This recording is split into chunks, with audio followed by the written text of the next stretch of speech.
Gendry Baratheon had never cared much for names or titles. He had always been content to let the world see him as a blacksmith's apprentice in Flea Bottom, to stand at his forge until his arms ached and the heat pressed against his skin. When he was young, his days were an endless sea of metal and fire, and the gentle hiss of steam that slipped off fresh-forged steel was enough to lull him to sleep each night. It was a simpler life, perhaps, but it was his. That was before he learned the truth of his parentage, before the revelation that King Robert Baratheon, the mighty stag who once ruled the Seven Kingdoms, had sired a bastard in the slums of King's Landing. His life changed after that, swirling into chaos with war, dragons, and foreign queens. Even now, years later, everything felt unreal at times, as though one day he might wake up and find himself once again in a smoky workshop, stoking the coals and hammering out horseshoes for a copper penny. But reality was far stranger and far grander than dreams. He had not expected to see Arya Stark again, certainly not after she chose to sail west to lands unknown. He remembered their last conversation in the ruins of a war-weary keep, remembered how she had smirked with that half-wild grin, telling him she wasn't a lady. He had teased her, had offered to make her one, Lady Baratheon of Storm's End, but she had only shaken her head, eyes bright and restless. She had left him and all of Westeros behind, vanishing into the horizon where no map dared to venture. In the span of a few chaotic weeks, his life had appended itself yet again. Through the generosity of the powers that remained after the wars, he had been legitimized. No longer Gendry Waters, but Gendry Baratheon, rightful Lord of Storm's End. The ancient fortress had loomed over the shipbreaker base since the time of the Storm Kings. It was a place of dramatic tides, roaring winds, and halls that rang with echoes of storms and songs of old. He had never truly felt at home there, for while the blacksmith's forge was still a comforting companion, the title and the responsibilities that came with it were a heavier weight upon his shoulders than any hammer he'd ever held. Yet for all the oddness of lording over Storm's End, for all the majesty and risk, none of that compared to the shock he felt on the day Arya Stark walked through the keep's gates. He remembered that day vividly. The sky wore a pale gold, the wind brought a tang of salt from the bay, and the courtyard bustled with men and women practicing archery, laborers unloading crates of provisions, stable hands brushing horses. He'd been standing near a row of newly forged spears, running a hand over his sweaty brow when the watchman on the wall called for the gate to open. She entered quietly, dressed in leathers that had seen better days, a plain cloak and boots caked in the dust of many roads. For a moment he thought he must be dreaming. But the flame in her gray eyes was unmistakable, that fierce brightness that had etched itself into his memory long ago. "Gendry," she said. A single word, but it was enough to open the floodgates of memory. Her voice had a huskier note than when she was a girl touched by maturity and the weight of time. She still bore the slender frame of a dancer or a fencer, the sure-footed grace of a woman who had survived on her wits and steel. Yet there was something else, something he couldn't put words to in that moment. She seemed more grounded, as though her restless soul had glimpsed unimaginable wonders and come away sober, tempered like steel in water. Her arrival wasn't met with fanfare, no banners were raised, no horns blew. A single woman on foot was hardly cause for grand announcement. The guards barely gave her a second glance, though Gendry noted the way her hand drifted near the hilt of her dagger when a stable boy passed a bit too close. It was habit, he guessed, after so long in the unknown. The moment she saw him, she let her hand relax. He felt a distant pang of gratitude for the trust implied. He stepped forward with 1,000 unsaid words pressing on his lips, not sure what to speak first. Was it joy, surprise, fear? He wasn't certain. "I heard you'd been made Lord Baratheon," she said, and it sounded as though she were speaking to him across a chasm of years. "I had to see it for myself." "I never asked for it," he replied, wiping soot-stained hands on his leather apron. "But here we are." She glanced around the courtyard, taking in the stony ramparts of Storm's End and the swirl of daily life that surrounded them both. "So, this is your castle now?" "It's mine in name," he said, uncertain how to explain the conflict of identity in his heart. "But I'm still me." A faint smile touched her lips, though it didn't erase the weight in her eyes. She looked different, older and more cut from the wild winds. Yet she was still Arya, the girl who had once looked at him and declared she could be anything but a lady. He wondered, privately, if that still held true. She stayed. Perhaps that was the greatest surprise. She did not simply vanish again on some grand voyage. Gendry offered her a room, and though she did not require much, she accepted. Days stretched into weeks, and she did not speak much of where she had been. Sometimes he found her in the library poring over old charts or perched on the parapets at dawn, gazing out at the turbulent waters. At night, she'd slip into the courtyard and spar with one of his soldiers, quicksilver steel in her hand, her feet tracing intricate steps across the ground. There was a restlessness in her posture, but also a deep introspection that had not been there before.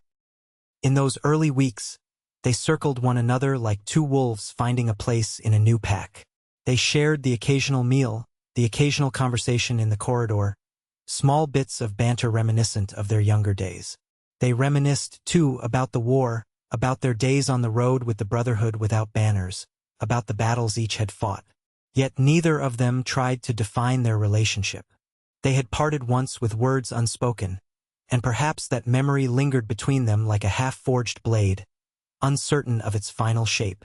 Storm's End was not King's Landing, and for that Gendry was grateful. The pace of life felt slower here, shaped by the sea's rhythm and the booming thunder that rolled in from the horizon.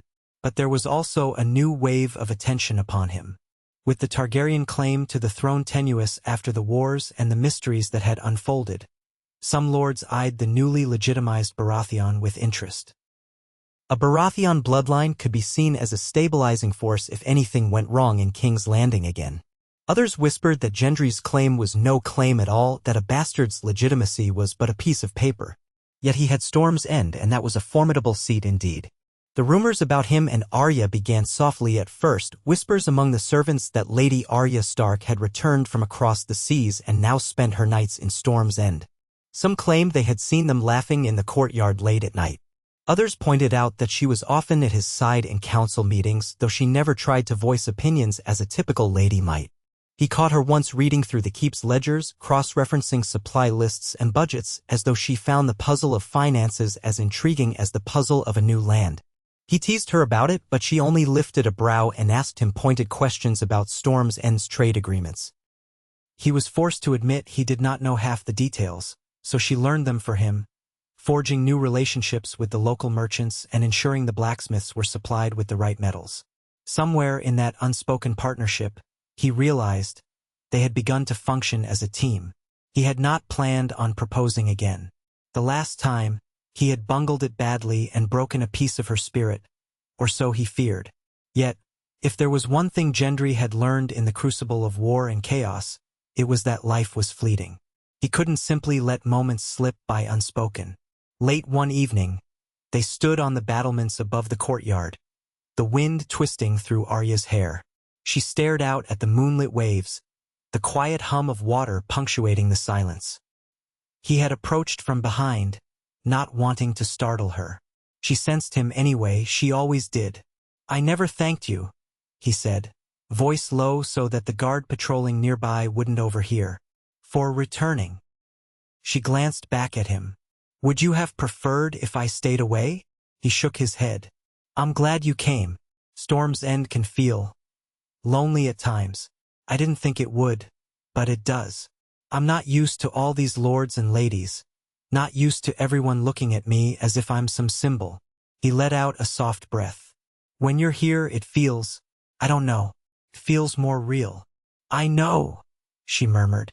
"I've always been on the edges, never quite fitting the place they wanted me to stand. Sometimes that's exactly where I want to be. But here, I can find space to breathe. And I trust you, Gendry. Always have." Those words warmed him more than he cared to admit. He shifted his stance, leaning against the stone parapet. The sea breeze tasted of salt. "I want you to stay," he said quietly. "Storm's End may be mine, but—" he paused, gathering courage. "If you want it to be home, it can be yours, too." She raised a brow. "As what? The Lady of Storm's End?" "Not a lady," he admitted, recalling their old conversation. "Or not just a lady. Arya, the wolf with a dagger in her belt and knowledge of far-off lands. Arya, the ally who keeps me from drowning in all the details I can't handle alone. Arya, the friend the woman he trailed off, fumbling for the right words. For a moment he worried he might see that same flash in her eyes, the fierce refusal that had once accompanied her statement, "I'm not a lady." But instead, she studied him carefully, the moonlight falling across the faint scars on her face. "You're asking me to stay by your side," she said. "Marry you, perhaps?" The question was blunt, but beneath it he heard a note of caution and, perhaps, a spark of hope. He nodded, heart-hammering. Yes. But only if you want it. I can't promise you'll ever feel comfortable with the notion of being called a Lady Baratheon. I know that might never sit right with you. But I can promise that you'll have the freedom to roam as you please, to follow your instincts, to keep a sword or 10 in your bedchamber, to come and go without the constraints they typically put on wives of lords. I know I'm no expert at how these noble things work, but if there's a way to make it ours, our own version, I want that. Arya considered him for a long time, the waves crashing below, the distant cry of a gull overhead. When she finally spoke, her voice was raw. I never thought I'd return to Westeros. I convinced myself I was done with it. But out there, in the west, everything felt so far away. Strange. I saw wonders, but I also felt a pull back here. I told myself it was to see my family, to check on Jon in the north, or Sansa, or Bran. But it's also you, Gendry. I couldn't stop thinking about you, what you said, your offer so many years ago. I never gave you a real chance to speak your mind then. You never gave me a chance to find mine. She turned, fingers resting lightly on the parapet. But I found it now. If this is what you want, then I'll stand with you. Storm's End or wherever else life might sweep us. He almost let out a relieved laugh but held it back, not wanting to break the fragile intimacy of the moment. Instead, he reached for her hand and she let him. Their fingers twined, the wind tangling her dark hair around her face as she smiled, a small smile but genuine. In that single gesture, he felt more certain of himself than any forging of steel could grant him. They stood there for a time, the hush of the sea enveloping them, and he realized this moment was as real and important as any battlefield vow or noble oath. They had chosen each other in a world that had done everything to keep them apart. Word spread quickly after that, as word tends to do in castles. By the next morning, the rumor was that Lord Baratheon intended to wed Arya Stark, sister to the Lady of Winterfell and the king in the north who had once been king, then not, and then banished to the edges of the world. Everyone had heard some piece of the Stark saga, a half-remembered tale involving dire wolves, White Walkers, and the improbable survival of a girl who once roamed the realm disguised as a boy. If tongues wagged before, now they flapped like banners in a storm. Some said it was a political match that House Baratheon sought to strengthen ties with House Stark. Others whispered that Arya Stark was hardly fit to be a wife, given her rumored skill with killing men and her rumored disregard for propriety. Still, many recalled the old alliance between Baratheon and Stark, the stuff of Robert's rebellion, and thought it fitting that such a link be reforged. They did not wait long to set a date. Gendry and Arya each had little patience for ceremony, but the realm's traditions demanded a certain show. Storm's End prepared itself for a wedding. Banners bearing the black stag on a field of gold fluttered from the battlements. Word was sent north to Winterfell, south to King's Landing, and across the narrow sea to any who might care. Perhaps it was not to be the grand spectacle of a royal wedding, but it was no small affair. Arya insisted on minimal fuss. She did not want layers of lace or elaborate hair braids that would take hours to fashion. Sansa sent tailors south regardless, determined that her sister be properly outfitted for at least part of the ceremony. Meanwhile, Gendry found himself fielding a deluge of messages from lesser lords who wanted to curry favor with the new Baratheon and the Stark name. He navigated them with a mix of exasperation and caution, relying on a handful of trusted advisors in the keep and, more often than not, on Arya's instincts. When the day arrived, Storm's End was ablaze with torches and the great hall filled with the roar of conversation and the smell of spiced wine. The marriage ceremony itself was conducted in a more private courtyard, near an ancient weirwood heart tree that had been transplanted centuries ago for the convenience of visiting northerners. The bark was white and twisted, the red leaves whispering in the wind. Arya wore a simple gown of gray accented with subtle silver threads, an homage to House Stark rather than a bold fashion statement. She looked breathtaking in her quiet, fierce way, and though Gendry wore the black and gold of House Baratheon with a proud flourish, anyone who knew him could see that he felt slightly out of place in such finery. Yet the moment he stood beside Arya before the heart tree, all awkwardness vanished from his posture. The old gods bore witness, as did the few present who understood the gravity of it. Afterward, the rites of the Seven were observed in the castle except for those who clung to that tradition, though it was a brief affair. They made their vows in a space that felt wholly their own, forging a bond that few in the realm could have predicted in the days of war and bloodshed. Sansa Stark arrived, regally composed, giving Arya a long hug. The sisters spoke in murmurs, and though Gendry did not overhear the words, he saw the warmth in Sansa's eyes. Jon did not come, he was too far north, bound by choices that lay beyond them all, but he sent word, a letter penned in a careful, neat hand, wishing his sister joy and acknowledging the bond that joined House Stark to House Baratheon once again. Bran, from what Gendry understood, had retreated into the mystical tasks of a king who ruled the Six Kingdoms only out of necessity. His letter was curt, almost distant, but he gave the Union his blessing. When Gendry glanced at Arya as she read Bran's missive, he saw a shadow of sadness pass over her face, for the brother she once knew was gone in many ways. But her voice held no bitterness when she said, "At least he remembers me." The wedding feast brimmed with conversation, laughter, and the occasional rowdy toast. Arya did not linger in the seat of honor as a typical bride might.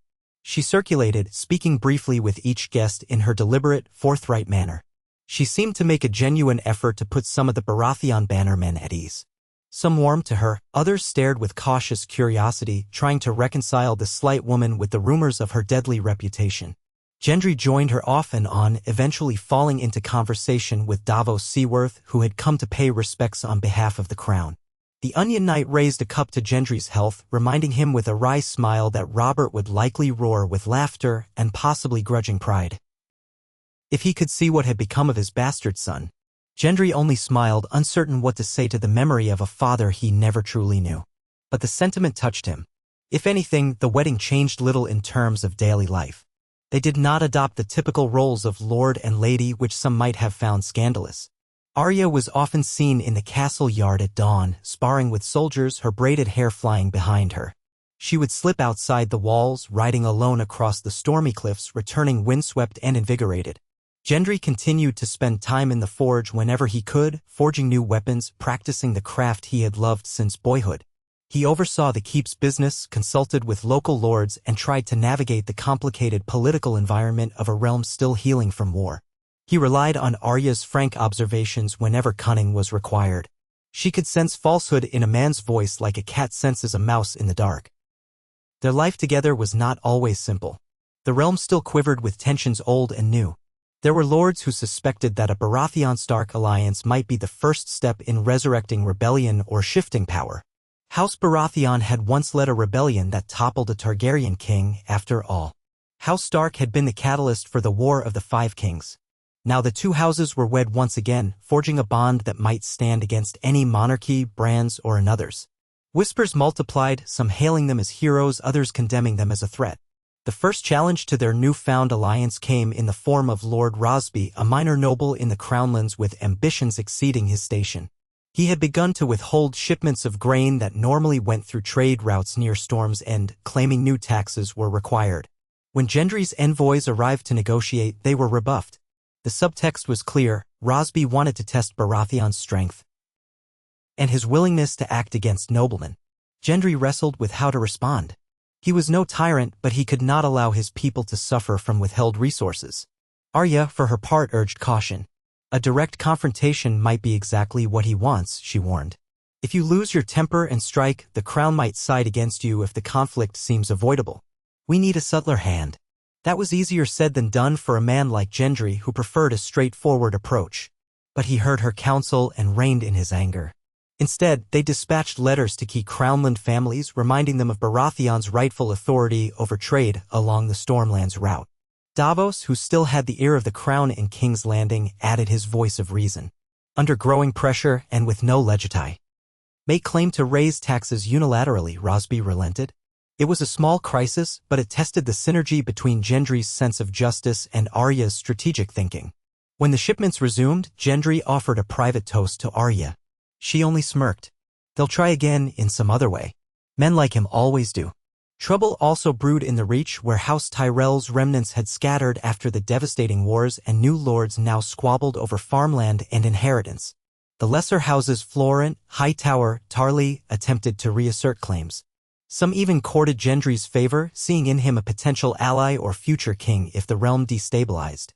Gendry always dismissed such overtures politely but firmly. He had no desire to sit on the Iron Throne.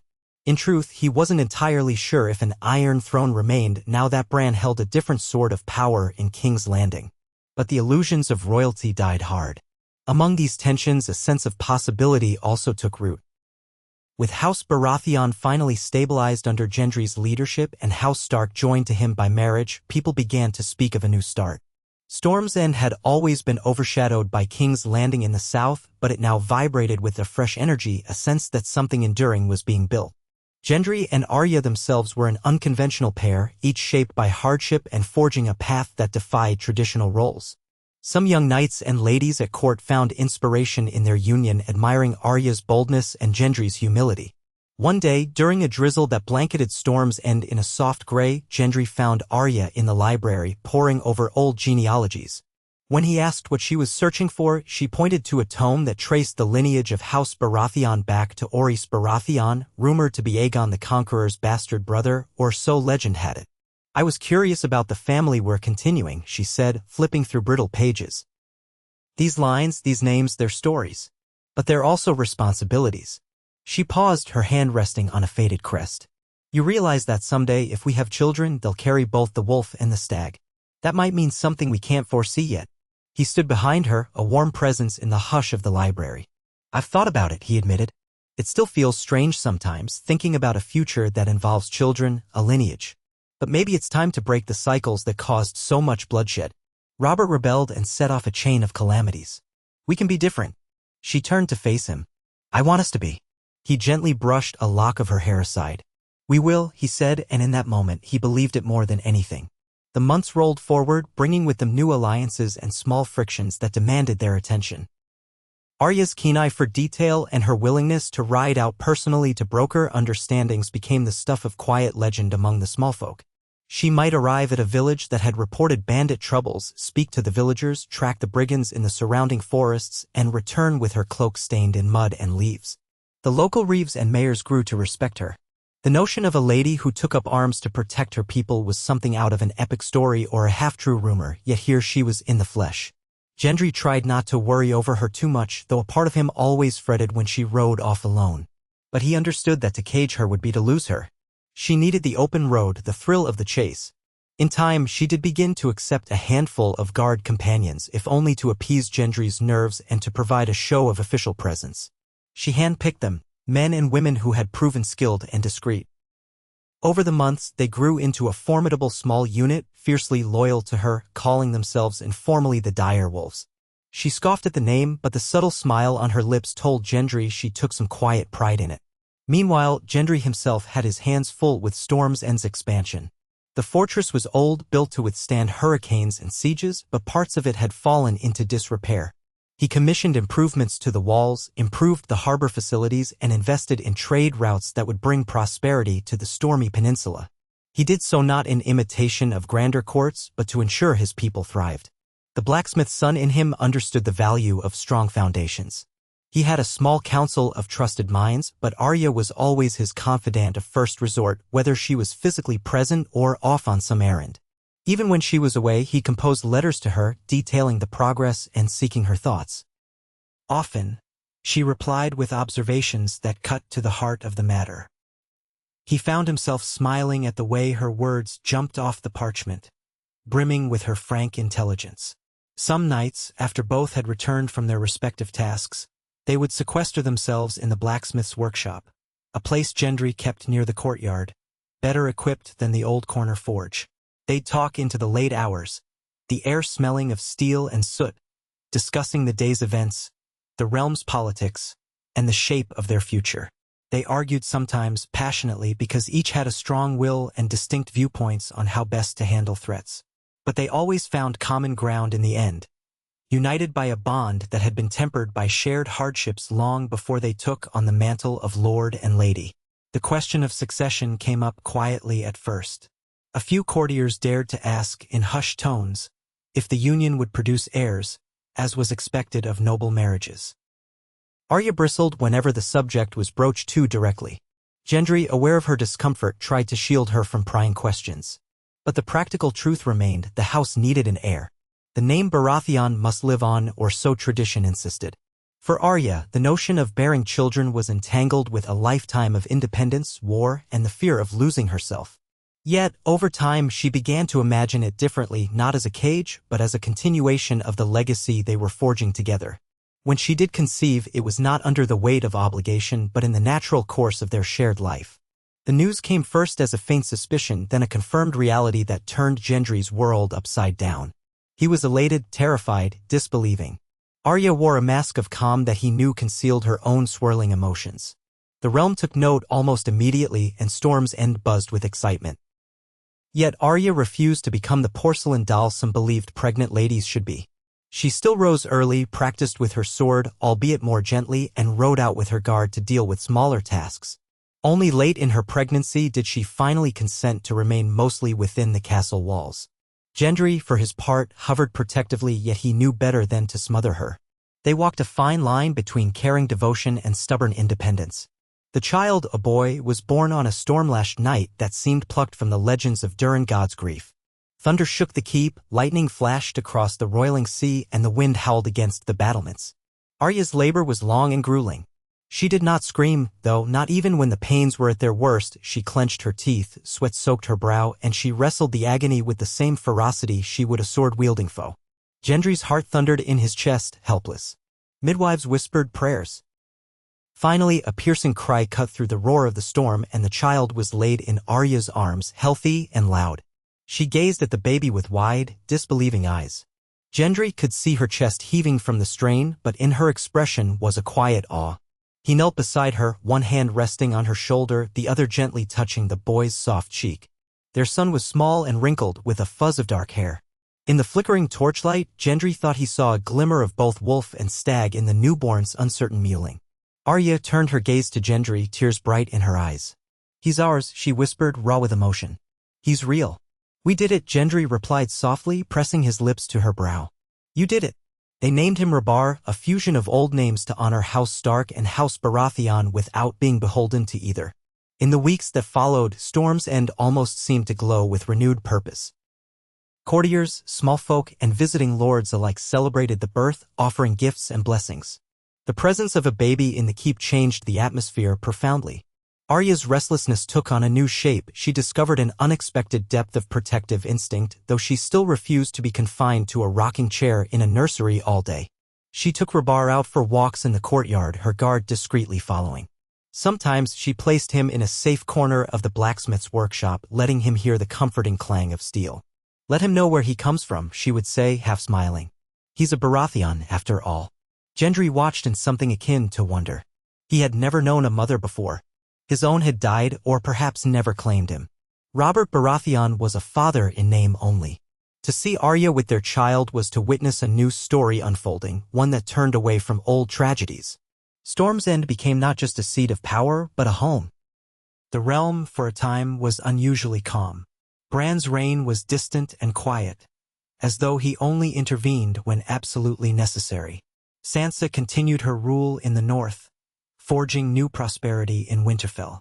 Some said Queen Sansa, or the Lady of the North, was the true power in the realm, but she never claimed any throne beyond the North's dominion. Arya remained content in Storm's End, forging a new identity that balanced her fierce independence with her sense of responsibility for the people now under her protection. Gendry built alliances through fair trade and honest dealings, preferring the hammer of negotiation to the sword of war. Of course, peace in Westeros had never been eternal, and rumblings began in the west, beyond the seas. Rumor spoke of raiders from the Sunset Sea, men who sailed strange ships along the coasts, pillaging and vanishing without a trace. Arya grew uneasy, recalling her own voyages.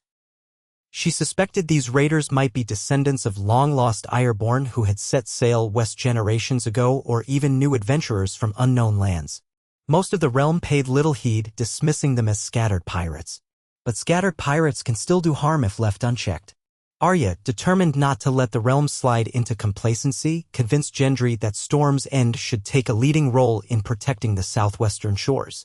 They coordinated with the Arbor and Old Town, dispatching swift ships and skilled archers to guard the coasts. During the time, Arya made a brief trip north to see her siblings, taking Rabar with her so he might meet his cousins in Winterfell. Gendry stayed behind to manage affairs in Storm's End and the ongoing coastal defenses. He missed her presence acutely, not just as a companion but as the anchor of his daily life. The keep felt strangely empty no matter how bustling it remained with courtiers and guards. Yet, in her absence, Gendry grew into his own a bit more as a lord. He chaired council meetings, settled disputes among bannermen, and oversaw further improvements to the fortress. By the time Arya returned, he felt more confident in his role than ever. He greeted her in the courtyard, hugging her and Rabar, relieved to see them safely home. She brought news from the north. Sansa was well, the snows in Winterfell were as relentless as ever, and Bran remained remote in King's Landing, though he sent polite greetings. Arya also carried with her some cunning new designs from the smiths of the north, an improved ballista that might better defend Storm's End from the seaborne raiders. Gendry pored over the drawings, marveling at the mechanical ingenuity. Together, they set about implementing the design on the walls overlooking Shipbreaker Bay. The realm was changing, modernizing in subtle ways. If the old wars had taught them anything, it was that one must be prepared for threats from any direction.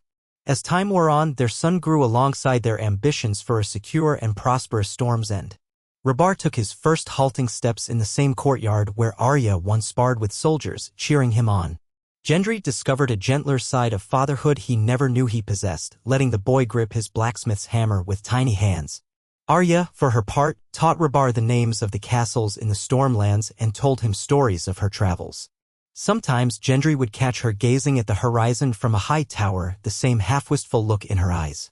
He understood that part of her would always be out there, seeking new edges of the world. But she had chosen to be here, too, and he never doubted her devotion. They began to speak of forging a new Baratheon banner that incorporated the Stark sigil. A golden field with a black stag and a silver dire wolf intertwined, symbolizing unity. At first, it was just an idea. But the more they talked about the future, the more it made sense to showcase what they had built together. Word reached the crown of their intention, and the rumor spread that House Baratheon planned to become Baratheon Stark or some new hybrid house. It caused a stir among traditionalists who believed each house sigil was sacred and unchangeable. Arya, of course, relished the idea of causing a bit of a stir. Gendry weighed the political implications but ultimately decided he liked the idea. It signaled a fresh chapter, a departure from the bloody cycles of the past. Still, the realm was not devoid of those who feared or despised this new direction. Some saw Gendry as an upstart, others saw Arya as a dangerous agent. Whispers circulated about potential conspiracies against them. It was often the same old lords who had clung to power through multiple regime changes, men who saw no advantage in forging alliances with a younger generation. Though none dared to act openly, Gendry and Arya had learned never to underestimate the power of rumors and backroom deals. A minor plot was uncovered when one of Arya's guards intercepted coded letters from a disgruntled Stormlander knight to a Lannister cousin in Casterly Rock. The letters hinted at sabotaging Storm's End from within, but the plan never gained enough traction to pose a real threat. Arya personally confronted the knight in a cold corridor, letting him know that if he ever again threatened her family, she would deal with him more harshly. The man paled visibly, and after a short, secret trial, he was stripped of rank and exiled. Other potential flashpoints included the faith of the Seven. Though Gendry had been blessed by the High Septon in King's Landing when his legitimacy was recognized, many within the faith remained unsure about a bastard ascendant, especially one who married a Stark girl rumored to worship old gods and the many-faced god, or so the legends claimed. Arya did not make an effort to disabuse them of their notions. She rarely attended the sept, preferring the gods would if she prayed at all. Yet she also did not challenge their existence. "They can pray to whoever they want," she would say. "Just don't force it on me or my son." The high-ranking septons, mindful of the chaos the faith militant once caused, mostly left them in peace. Still, tensions simmered in small ways, and Gendry had to carefully manage the keep's relationship with the local sept. Amid these undercurrents, life continued to march forward, day by day. Storm's End prospered under Gendry's stewardship as he built strong alliances with coastal towns, ensuring a steady flow of trade. Arya's presence made the keep more secure than it had been in ages, for even would-be assassins whispered that the Lady of Storm's End was no easy target. Rabar grew into a sturdy, curious boy, tugging at swords and chasing after dogs in the courtyard. Servants and guards alike grew fond of him, though some reminded each other that children of noble birth could be kidnapped or worse if left unguarded. Arya, all too aware of those dangers, placed the best watchers near him. The years passed like pages in a tome being turned by a cautious scholar. Gendry and Arya discovered a rhythm that balanced duty and adventure, forging a new Baratheon dynasty that was unlike any before. There were times of heartbreak. A sickness that swept the Stormlands one winter claimed many lives, and Arya lost one of her longtime guards to a fever. There were times of triumph, new harvests, new trade agreements, new fortifications against raids from across the sea. The realm experienced pockets of unrest but no full-scale war. For once, Westeros seemed to be learning something from its blood-soaked past, though no one dared to say the lesson was complete. Gendry, in council sessions, became more sure-footed, learning to negotiate with a blacksmith's practicality and a lord's sense of responsibility. Arya, though never one to revel in courtly niceties, excelled at forging bonds with those who appreciated honesty and action over flattery. There was talk among some younger nobles that House Baratheon in Storm's End was becoming the heart of a new wave of leadership, one that combined the best of the old with the lessons of the new. Sansa wrote letters from Winterfell congratulating them on their successes and offering advice from her own experiences. Jon's whereabouts remained distant and murky, but occasionally Arya would vanish for a few weeks, traveling far north, returning with a quiet sadness and a sense of solace that only her brother's presence could grant her. Gendry never questioned her reasons. He only welcomed her home, forging stronger steel in the keep whenever she left, as though to keep his hands busy until she returned. As Rabar grew older, the question of his upbringing arose. Should he be fostered at another lord's castle, as was common for noble heirs? Gendry hesitated, remembering his own childhood that lacked structure and guidance. He wanted Rabar to have a chance to see the realm, to learn from others, but he also cherished the idea of keeping him close. Arya, too, was torn. She didn't want her son coddled in Storm's End alone, nor did she want him shaped entirely by the influences of a single distant house. In the end, they decided on a compromise. Once Rabar turned 8, he would spend part of each year in Winterfell learning from Sansa and her advisors about northern governance and part of the year in Storm's End under his parents' tutelage. That arrangement satisfied neither tradition nor convenience fully, but it aligned with their vision of forging something new. To commemorate the day Rabar turned 8, Gendry and Arya decided to host a small tournament at Storm's End, a chance for the knights and soldiers to display their skill and for visiting lords to witness the growing might of House Baratheon. It was not a grand affair like the legendary tourneys at Harrenhal or King's Landing, but it was spirited. Archery contests, sparring with blunted swords, jousting for those with a taste for pageantry. Arya insisted on participating in the archery contest herself, and unsurprisingly, she trounced most of her opponents with her uncanny aim.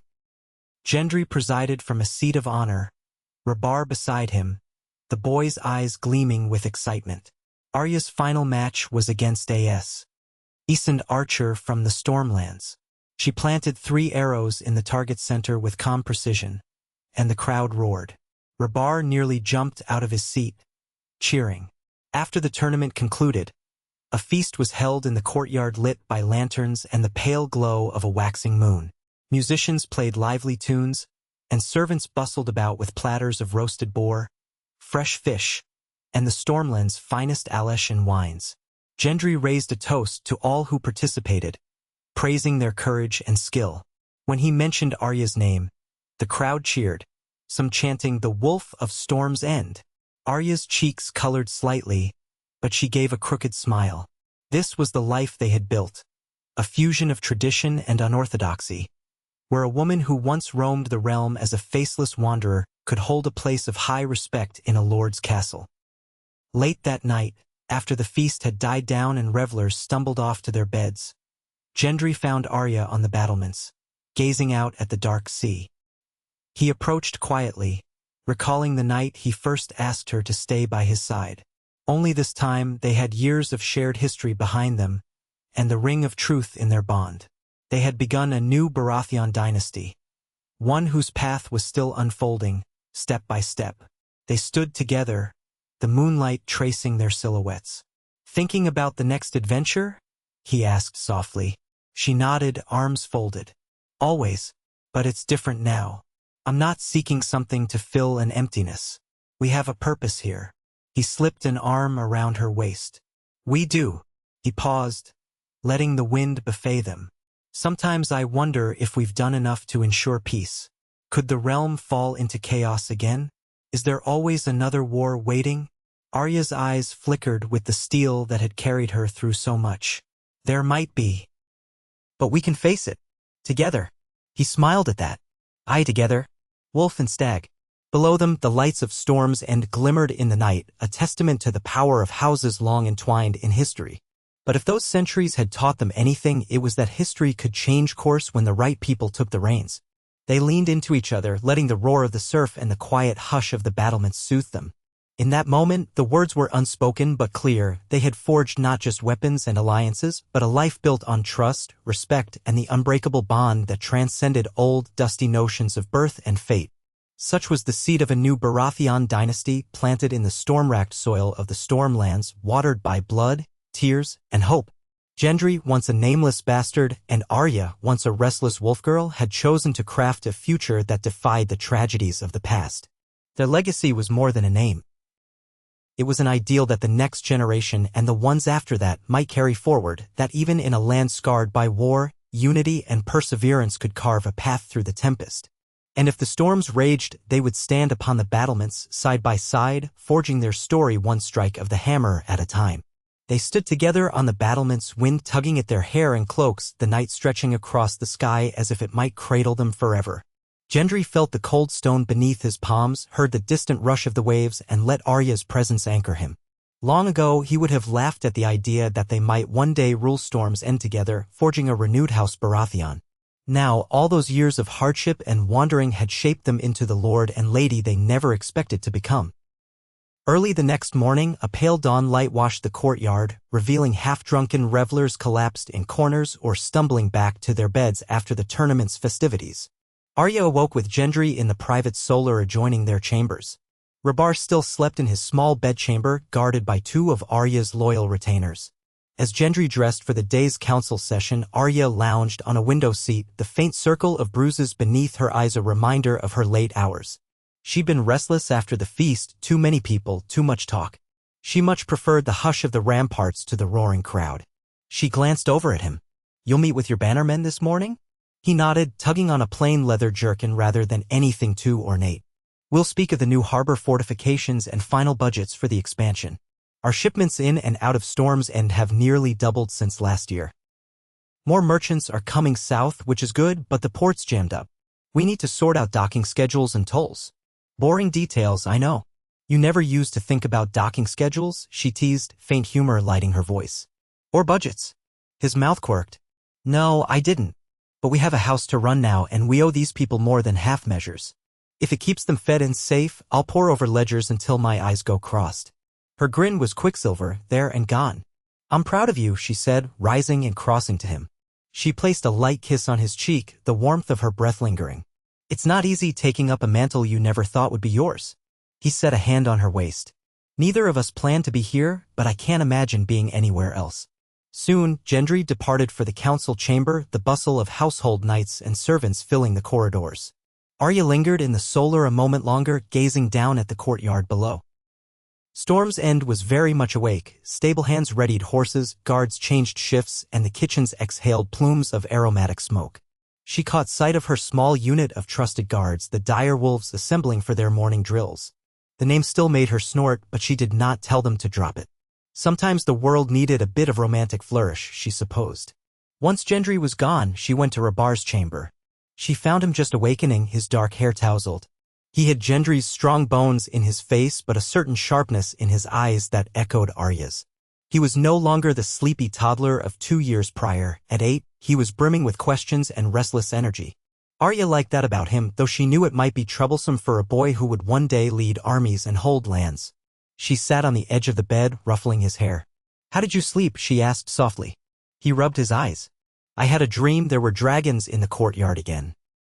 Arya smiled wryly. The realm had known dragons not so long ago, but those days had receded into memory for most. "What kind of dragons?" she asked. He shrugged, stifling a yawn. "Big and black. They flew in circles above Storm's End. And I was on the walls with Father, firing arrows at them." She raised a brow. "That's a fierce dream. Did you hit them?" A small grin tugged at his lips.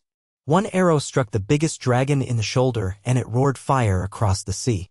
Then I woke up." She tousled his hair again. "Good shot. Now get dressed, I want you to eat breakfast and then we'll go to the training yard. You can't just shoot dragons in your dreams. Rabar nodded, yawning again. I will. Are you going to watch me train? I might join you. We'll see if you can land any blows on me this time. The last time she'd taken a practice sword and circled him until he was dizzy, teaching him footwork he'd probably never forget. He puffed out his cheeks. I'm getting better, you know. I know, she said, amused. I can see it. She left him with the servants to wash and dress, stepping out into the corridor and moving toward the stairs. Everywhere she went, people bowed or curtsied, calling her My Lady or Lady Baratheon. Even after all these years, the title still felt like an ill-fitting tunic. But she had come to accept it as part of who she had become, a piece of a much larger puzzle. She nodded politely, returning greetings with brief words. As she descended a spiral staircase, she found herself passing by one of the older sections of the castle. Along the walls, tattered banners from bygone eras hung, some so old their colors had faded into ghostly traces. She paused at one that depicted the crowned stag of House Baratheon in threadbare gold. It had once belonged to her father-in-law, Robert, when he took the throne. She studied it with a mixture of curiosity and distant respect. Robert Baratheon's decisions, good and ill, had carved the shape of Westeros she had known as a child. Without him, she might have led a very different life, or perhaps ended up dead much earlier in the wars. She reached out, letting her fingertips brush the worn fabric, thinking of how legacy could be both a burden and a guidepost. They had to craft something new, something that did not repeat the mistakes of the past.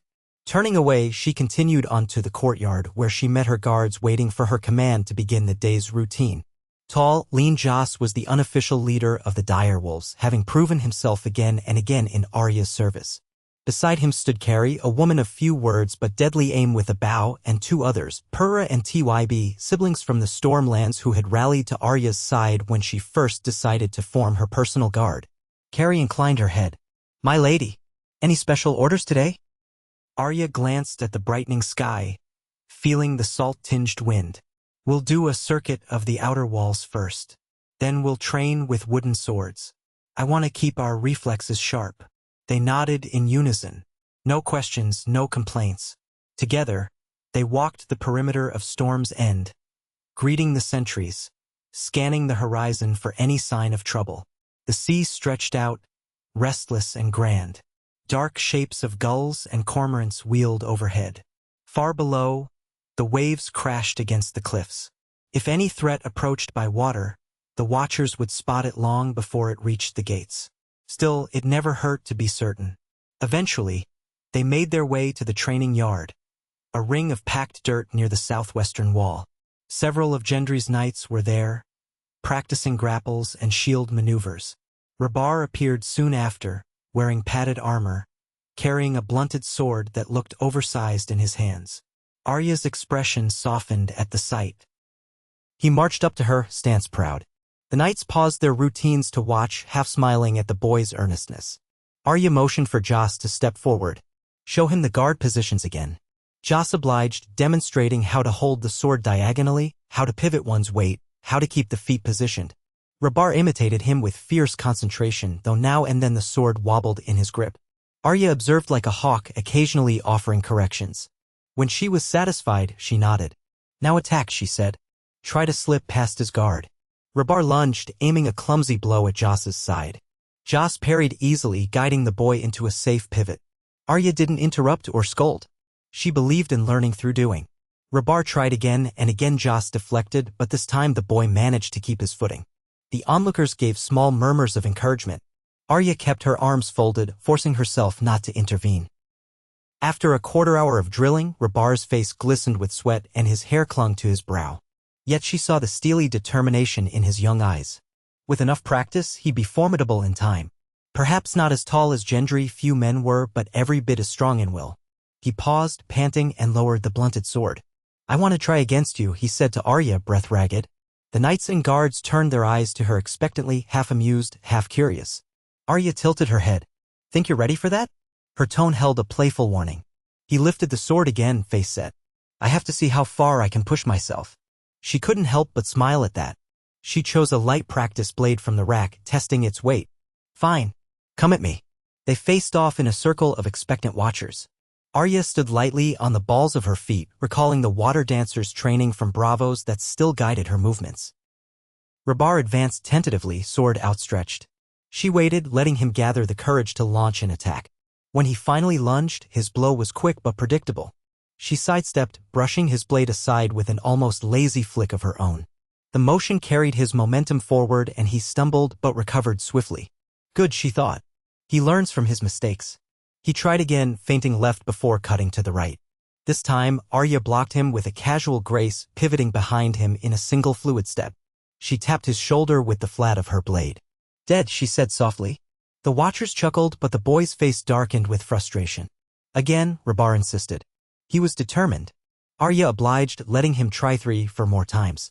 Each time, she evaded him with minimal effort, always tapping him from an unexpected angle. By the end, his breathing was ragged and his cheeks burned with exertion. She stepped back, lowering her sword. That's enough, she said quietly. You did well. I lost, he replied, biting his lip. You learned, she corrected, voice firm but not unkind. That's all that matters. If you expect to be undefeated at 8, you'll only disappoint yourself. Remember this feeling, and let it drive you to train harder. You have time. Rabar's jaw clenched, but he nodded. She saw how badly he wanted to impress her, how fiercely he strove to live up to the Baratheon and Stark legacies swirling around him. She ruffled his hair gently. Go cool off and get some water. I'll spar with the guards for a while. He bowed his head and trudged off. Arya watched him go, heart tugging with pride and empathy. She knew better than most how frustration could light a fire under you if channeled correctly. With a small sigh, she turned back to Joss. Ready for a real bout? He smirked. I suppose so. I'd offer you odds, my lady. But I don't like losing silver. Someone snorted. Arya allowed herself a grin, then raised her blade in salute, her posture shifting into a fencer's stance. Joss came at her quickly, but she danced around him, metal tapping metal in short, controlled arcs. Their sparring session drew onlookers, the ring of steel echoing in the yard, the brisk footfalls stirring dust. Arya felt a rare, exhilarated joy in these moments, the clarity of movement, the pulse of her heartbeat, the focus on a single goal. The clamor of politics fell away, leaving only the hum of her body and blade. They went on until both were panting lightly, neither having landed a decisive blow. She felt the old Bravosi instincts surging in her limbs, recalling Syrio Farrell's voice, swift as a deer, quiet as a shadow. She advanced with a flurry of feints, forcing Joss onto his heels. Just when it seemed she might break his guard, a voice cut through the crowd. My lady, one of the castle messengers called from the edge of the yard, his tone urgent. We've received a raven, marked with the seal of King's Landing. Arya froze mid-lunge. Joss stepped back, lowering his sword. Without a word, she handed him her practice blade and strode to the messenger. The crowd parted. She noticed Gendry standing by the entryway, having just arrived from his council session, his expression alert. Is it from the king? She asked the messenger, though she already guessed. The boy nodded and held out the scroll, sealed with wax. The imprint bore Bran Stark's personal sigil, a weirwood tree carved into the circle of a 6-pointed crown, signifying his rule over the 6 kingdoms. Arya cracked the seal with quick fingers, scanning the neat lettering inside. Gendry joined her, gaze flickering across her face as she read. When she finished, she exhaled slowly, then handed the parchment to him. His eyes moved over the lines, brow furrowing in concentration. He murmured, "There's trouble in the Crownlands again." She gave a curt nod. More than trouble, it seems. Some lords have formed a coalition to protest new levies Bran's advisors are imposing. The letter says armed men have gathered near Rosby, possibly blocking roads leading to King's Landing. Bran requests our assistance in stabilizing the area. The mention of Rosby caused Gendry to grimace. Rosby again. Didn't we settle that years ago? Arya's lips pressed thin. Apparently, old resentments die hard. These lords must believe the crown is vulnerable or distracted. They're testing boundaries. The messenger, still standing there, added, "My lord, my lady." The raven also arrived with a separate letter from Ser Davos Seaworth. He requests an audience with you both. Gendry passed the parchment to Arya again. We'll see him. Is he at the harbor or traveling down the Rose Road? He should arrive by ship, said the messenger. Likely within a fortnight. Arya folded the paper, a thoughtful expression crossing her face. Ser Davos had long been the closest thing Bran had to a hand, though the realm had no official hand of the king in the old sense. Davos acted more as an advisor and envoy, bridging gaps between the crown and the various lords. If Davos was coming, it meant Bran's concerns were serious. Gendry faced the onlookers, guards, knights, even some minor courtiers who had gathered to watch. "Return to your duties," he instructed. "We have matters to discuss." Slowly, the crowd dispersed, but a ripple of curiosity lingered in the air. Everyone sensed that the realm might be on the brink of some new crisis. Arya and Gendry exchanged a look. She caught a flicker of excitement in his gaze. He'd never admitted to enjoying the challenge of leadership, but she knew that a part of him relished the chance to prove he could handle these affairs. For her part, she felt that old, restless adrenaline stirring. She had found a measure of peace in Storm's End, but that peace was always fragile in Westeros. Perhaps they needed to ride out to face these threats firsthand. "Let's talk somewhere private," Arya murmured. They retreated to the Lord's Solar, a well-appointed room with tall windows overlooking the bay. The walls were lined with maps of the Stormlands, the Crownlands, and the surrounding seas. A large wooden table held fresh quills, ink, and a stack of parchments. Gendry shut the door behind them and Arya unrolled Bran's letter on the table. She read it aloud, line by line, letting the meaning sink in. "Gendry Baratheon and Arya of House Stark Baratheon. I send greetings and entreat your swift attention to the matter of unrest in the Crownlands. A group of lesser lords near Rosby, Hollard, and Hayford has gathered an armed force in protest of the new levies for roads and city improvements. While the Crown's advisors attempted negotiations, rumors persist that some have threatened direct action to blockade supplies into King's Landing. I would not request your intervention unless the need were genuine, but I recall your lordship's familiarity with Rosby and the respect House Baratheon commands in the region. I ask that you or your emissaries travel north to mediate, ensuring the safe flow of goods to the capital. Ser Davos Seaworth will arrive with more details. My thanks and hopes for your well-being. Bran, King of the Six Kingdoms." When she finished, Gendry rubbed his chin. Mediating might be the best approach, but the letter implies these lords might escalate to violence. Arya tapped the table. "I'd rather not wait to see if they do. If they're openly threatening the Crown's supply lines, we have to move quickly. Otherwise, King's Landing could be starved out if the blockade becomes serious. And if these lords are mustering men, well, that's almost rebellion if they're challenging the Crown directly." Gendry's expression was grim. "But you know as well as I that Bran isn't the sort to rain fire and blood on them. He'll want a peaceful resolution or as close to it as we can manage." Arya nodded, thinking. "I still recall the last time Rosby caused trouble for us years ago when they withheld grain shipments. That ended with negotiations and a subtle show of strength." A thin smile ghosted across her face. "And your name, Baratheon, carried enough weight to make them back down. Perhaps it will again. Time changes things. This might be a bigger coalition, not just Rosby. We have to be careful not to overplay our hand or we risk pushing them to open conflict." He set his hands on his hips. "Davos will know more. But I think we should prepare to travel north. Storm's End can't stay idle." She agreed. "Yes. We'll gather a small retinue, enough to make an impression but not so large it looks like we're marching to war. Meanwhile, we'll keep enough forces here to maintain security. We can't leave the keep undefended." Gendry's face softened momentarily. "What about Rabar? Should we bring him along or leave him here?" Arya leaned against the table. "He's still 8. An armed negotiation is no place for a child. But maybe it's time he sees something of how the realm works beyond Storm's End. Then again, if matters become dangerous, I'd rather he stay here where we can protect him more easily." He exhaled, torn. "I'd like him to learn the realities of leadership. But if there's a real threat of violence, I don't want him at risk.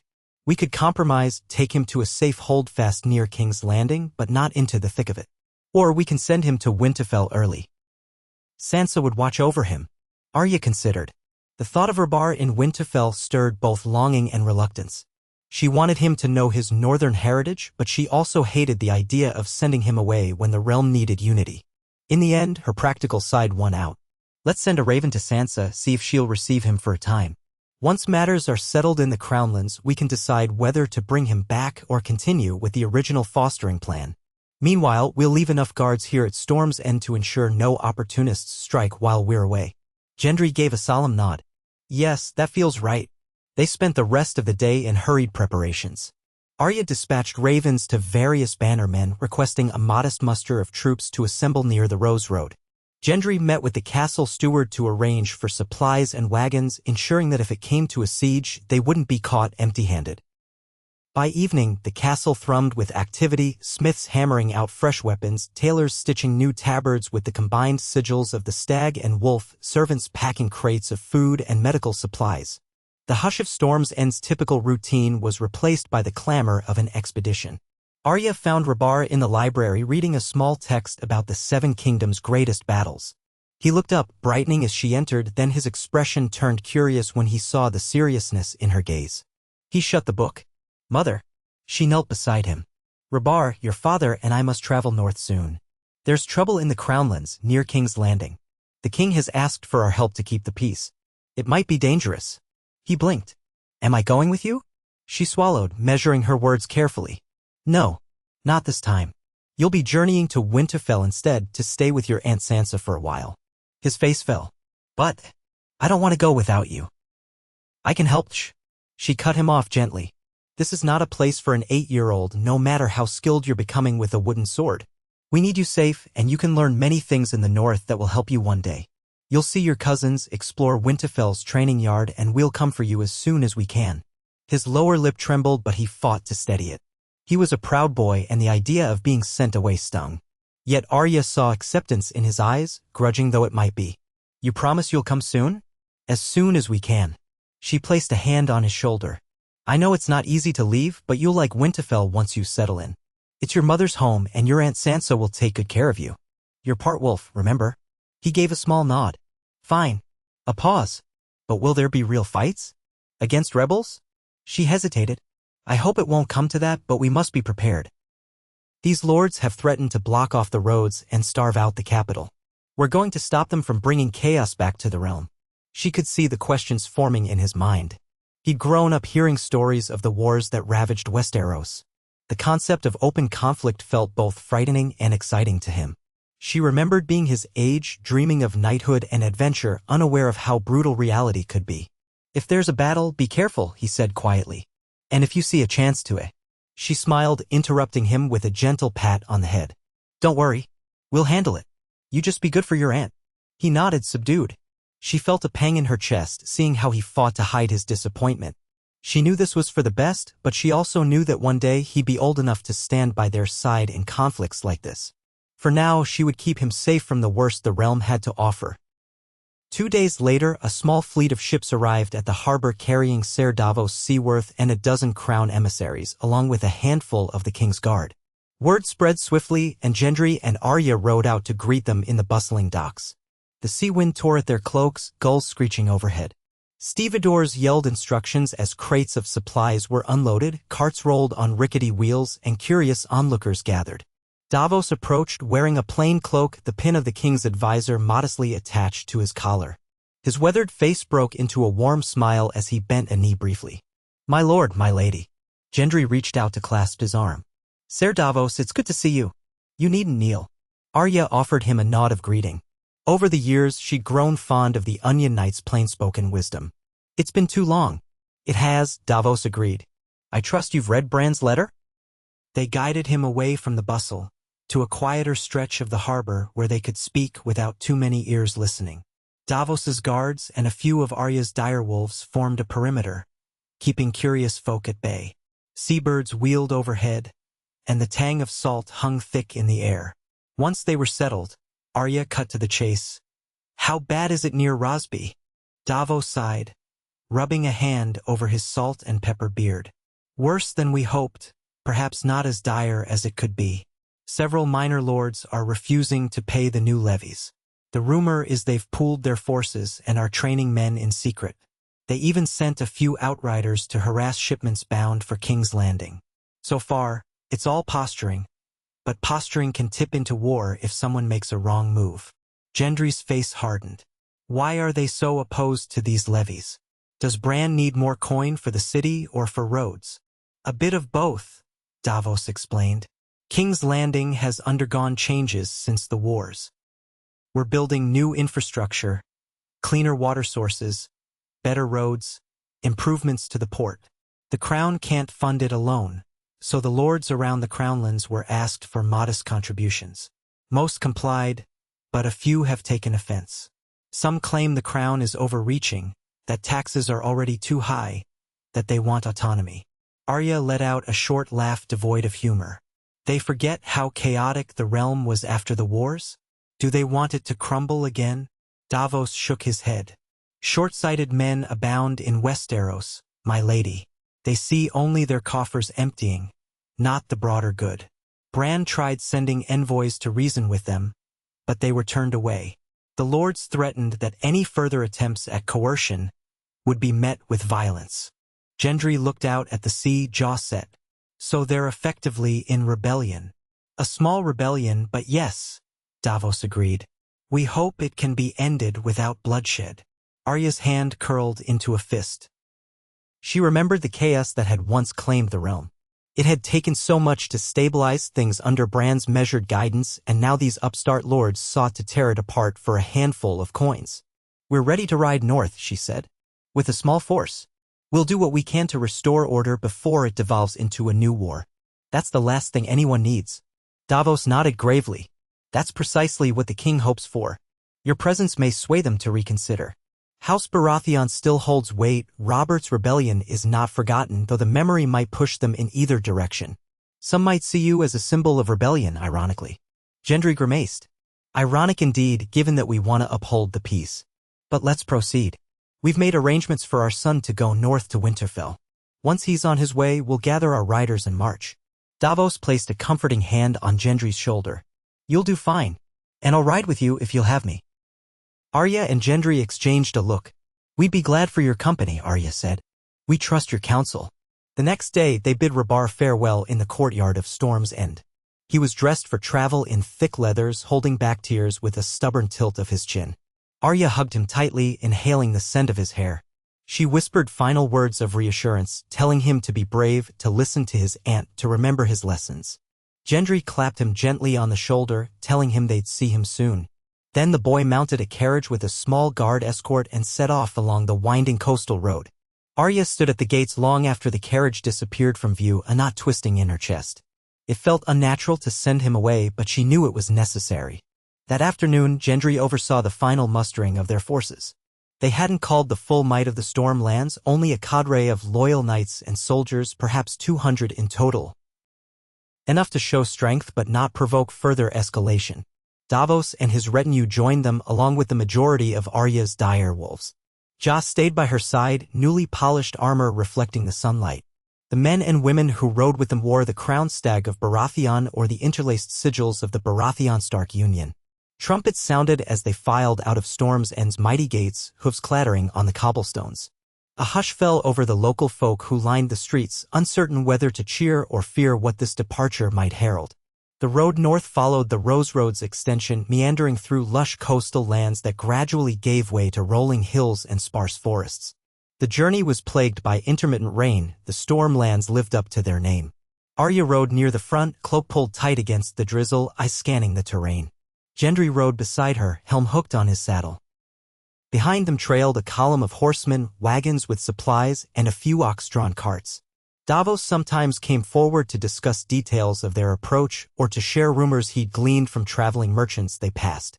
At night, they camped in open fields or near small villages, setting up tents in orderly rows.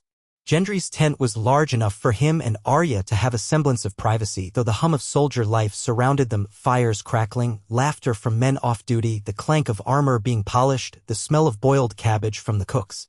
Arya would sit near the fire with Gendry and Davos, discussing tactics or simply listening to old tales. Joss typically circled the perimeter to ensure sentries were alert. These nights reminded Arya of her time on the road in darker days, how war had shaped her into the woman she was. But now she wore a different mantle, not merely a wanderer or a fighter, but a leader. On the 8th day, they reached the outskirts of Rosby's lands. The air was thick with tension, the local peasants eyeing their approach with caution. Davos advised that they send word ahead, requesting an audience with Lord Rosby or any of the rebel lords who might be present. Gendry agreed. 2 riders, bearing flags of peace, galloped ahead to deliver the message. Meanwhile, the main force set up camp a few miles away, near a small stream. Rain threatened again, so the tents were hastily raised. Arya stood under an awning, watching the road anxiously. Gendry joined her, crossing his arms. If they refuse an audience, that speaks volumes. She nodded. They'll probably agree, if only to see what we're planning. They must realize how bad an open confrontation would be for them. A few hours later, the riders returned, faces drawn. Lord Rosby will meet you at dawn, on neutral ground near the old watchtower by the crossroads, they reported. He said he'll come with his own men. Then we'll be ready, Gendry replied. We'll take a small escort. Let's keep the main force back here. We don't want them thinking we're trying to corner them. Davos concurred, though a shadow of concern flickered across his lined face. We must tread carefully. Rosby's pride has been stung. Pride, Arya said bitterly. It's cost so many lives in Westeros. That night, sleep came fitfully. Arya dozed in Gendry's arms, but her mind refused to quiet. When she managed to drift off, she dreamt of the crossroads. Shapes flickered in the darkness, shadows of men in armor, their faces hidden, swords drawn. She dreamt of ravens circling overhead, cawing warnings that no one heeded. When she jerked awake, her heart pounding, she found Gendry's arms still around her. She inhaled, willing her racing thoughts to subside. At the break of dawn, the horizon was tinged with muted purple and gray.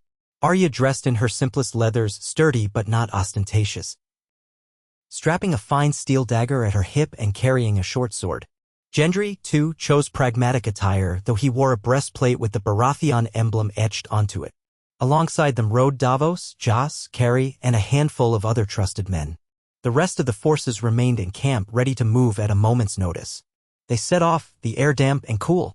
The road led them through sparse woodlands until they reached a crumbling watchtower at a crossroads, a lonely structure of gray stone battered by time. Two banners fluttered on the opposite side, Rosby's green field with red circles, and another banner, presumably one of the allied houses, Hollard's. A cluster of mounted men waited there, swords at their hips. Lord Rosby, a thin man in his 50s with a sunken face, rode forward as they approached. His eyes were dark and calculating, a tightness to his mouth betraying his unease. Next to him was a younger man with a hint of arrogance in his posture, wearing the sigil of Hollard, a red sunburst on white. A handful of knights surrounded them, hands never far from their weapons. Arya and Gendry halted a short distance away. The morning's hush was broken only by the rustle of horses and the occasional cough. Davos dismounted first, a gesture of greeting. Lord Rosby, he called out, voice courteous. Thank you for agreeing to speak with us. Rosby inclined his head stiffly. Ser Davos. Lord Baratheon, he said, eyeing Gendry. His gaze flicked to Arya, pausing momentarily as though weighing the woman beside the newly legitimated lord.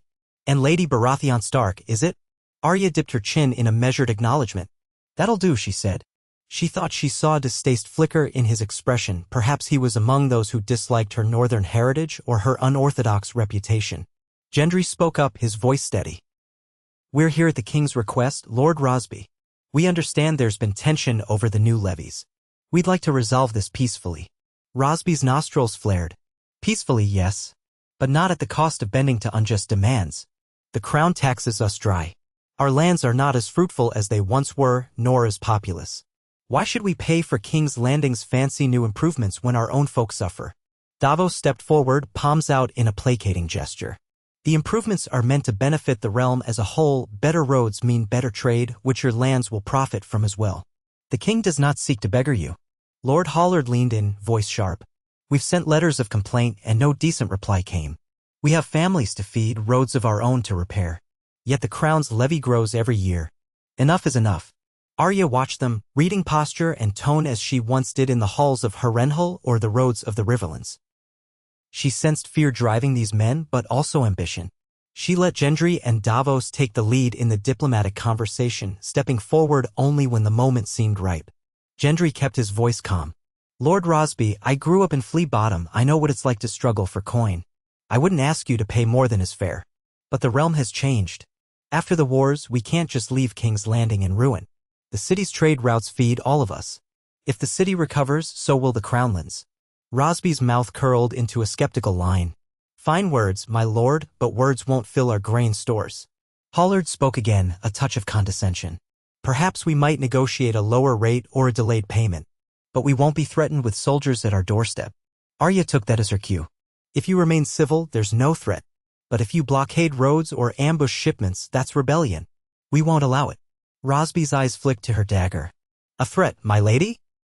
A truth, she countered coldly. An uneasy silence stretched. The men on both sides shifted in their saddles, the tension growing palpable. Davos cleared his throat. We can find a compromise. The crown might defer some portion of the tax. In turn, you guarantee safe passage of goods. Perhaps we can agree on a timetable for improvements in your lands as well, so you see direct benefits. Lord Rosby's face remained tight, but Arya sensed a flicker of hope. Hollard, however, looked more recalcitrant. And if we don't agree? He asked, lifting his chin defiantly. Then the king will consider you in open rebellion, Gendry said, voice grim. And the rest of the realm will not support you. Hollard sneered, glancing at Arya. And you, my lady? Will you be the one to carry out that threat with your little wolf pack? Her eyes narrowed. I don't need a pack to handle you, she said softly. The quiet steel in her tone made him look away, unsettled. Lord Rosby raised a placating hand toward Hollard, then addressed Davos. Fine. Let's discuss terms here, or at a more comfortable place. But we'll not be bullied. Davos let out a slow breath. We have a camp not far from here, and you have your castle. Perhaps we can find neutral ground between them, some inn or hall, where we can sit with parchment and ink, hammer out a real agreement. Rosby nodded grudgingly. There's an old inn near the village of Oakford, halfway between. We can meet there at midday, Tom, or... Ow. Agreed, said Gendry. Hollard opened his mouth as if to protest, but then snapped it shut. The group exchanged stiff farewells, tension thrumming under every word. Arya could almost see the invisible lines dividing them. A hair's breadth from war. They turned and rode back to camp. Along the way, Gendry muttered a string of curses under his breath. Bastards, he said at last, shaking his head. But if we can prevent bloodshed, I'll put up with their posturing. Davos gave a weary nod. They fear losing control over their lands. We'll need to tread carefully, but it can be done. Arya, silent, replayed the encounter in her mind. She knew the look of men on the brink of violence. Hollard, especially, seemed inclined to escalate. If tomorrow's meeting did not yield a clear path forward, she suspected daggers might be drawn. That night, they doubled the guards around the camp. Arya took a shift walking the perimeter, feeling the damp earth beneath her boots, scanning the darkness for any sign of approaching riders. A chill wind whipped her cloak around her ankles. Sometimes she thought she glimpsed movement among the trees, but it was only a fox or the shifting shadows cast by moonlight. She felt the old restlessness thrumming in her veins. This was the calm before the storm, and she had lived through enough storms to know how savage they could become. Dawn broke cool and gray. The retinue that would travel to the inn was carefully selected. Gendry, Arya, Davos, Jas, Carrie, and a few more knights. The rest of the force remained on alert. They rode out, the journey taking them through gentle hills and small hamlets. Farmers paused in their tasks to stare at the armed party passing by. In the distance, flocks of crows rose from the fields, black silhouettes against the sky. By midday, they arrived at the designated inn, an old timber building with sagging eaves. A stable adjoined it, and a scattering of simple cottages lay nearby. Soldiers bearing Rosby's and Hollard's sigils were already there, forming a cautious ring around the courtyard. The tension was immediate. Arya scanned the windows of the inn, the rooftops, the corners, anticipating treachery. They dismounted. Rosby and Hollard emerged from within, accompanied by a few knights and another lord Arya didn't recognize. Davos offered a tentative smile. Shall we go inside? The common room was cleared of regular patrons, though the smell of stale ale lingered. A large wooden table was set in the center, with benches around it. The walls were adorned with faded tapestries. A single fireplace crackled, dispelling the chill. Through the small windows, they could see the men on both sides waiting warily. They took seats, lords on one side, Baratheon representatives on the other. A pair of servants hovered nervously, offering ale and bread, which no one seemed eager to partake in. Davos laid out a parchment with a proposed agreement, carefully drafted the night before with Gendry's input. The crown will reduce the levy for Rosby and Hollard lands by a quarter for the next 2 years, provided they allow free passage of goods to King's Landing and do not raise arms against the crown. After 2 years, the levy will be reassessed based on the revenues gained from improved trade routes. The crown will also provide a small grant for repairs to local roads in Rosby's territory, ensuring better trade within their own lands. Rosby read it, frowning at times. Hollard skimmed it with barely concealed scorn. The unknown lord, a pale man with watery eyes, peered over Rosby's shoulder. Finally, Rosby set the parchment down. It's better than nothing, he allowed. But only a quarter reduction? We were expecting half. And no mention of restitution for the damages already incurred by these levies. Davos spread his hands. The crown's coffers are not limitless. We must strike a balance. Hollard snorted. Balance? My fields are half flooded from last season's storms, my peasants stricken by disease. A quarter reduction is a drop in the bucket. Arya's patience wore thin. If you want to push for half, you'll push yourselves right into open conflict. The crown's concession is already generous. If you refuse, the king won't keep offering. You have to give something too. Hollard's eyes flashed. And if we don't? Gendry answered calmly, though there was a warning in his tone. Then the king will see it as rebellion and we will act accordingly. Silence coiled in the room like a poised viper. Rosby looked from one face to another, weighing the risks. Arya tried to read his expression. He seemed to be wavering. The old grudges still haunted him, but the reality of Baratheon's presence must have made him uneasy. Then Hollard slammed his palm on the table, rattling the cups. Enough of this. I've had it with the king's men stepping on our lands as if we're dirt beneath their feet. Rosby shot him a sharp glare, but Hollard continued, turning to Gendry. Your father toppled a dynasty because he felt the crown was unjust. Now you expect us to bend the knee because of a few improvements in the city? Hypocrites, the lot of you. Arya felt her anger flare. My father died in these wars, she said softly, barely keeping her temper in check, and my mother. My brother. Do you think we want more death? Hollard sneered. What you want is to keep your seat warm and your coffers full. The rest of us can starve. The tension snapped. One of Hollard's knights dropped a hand to his sword. Joss tensed, moving slightly to shield Arya. Gendry's gaze darkened. That's enough, he said, voice low and dangerous. You accuse me of hypocrisy when you're the one who threatened to blockade the roads, starve out an entire city for your own demands?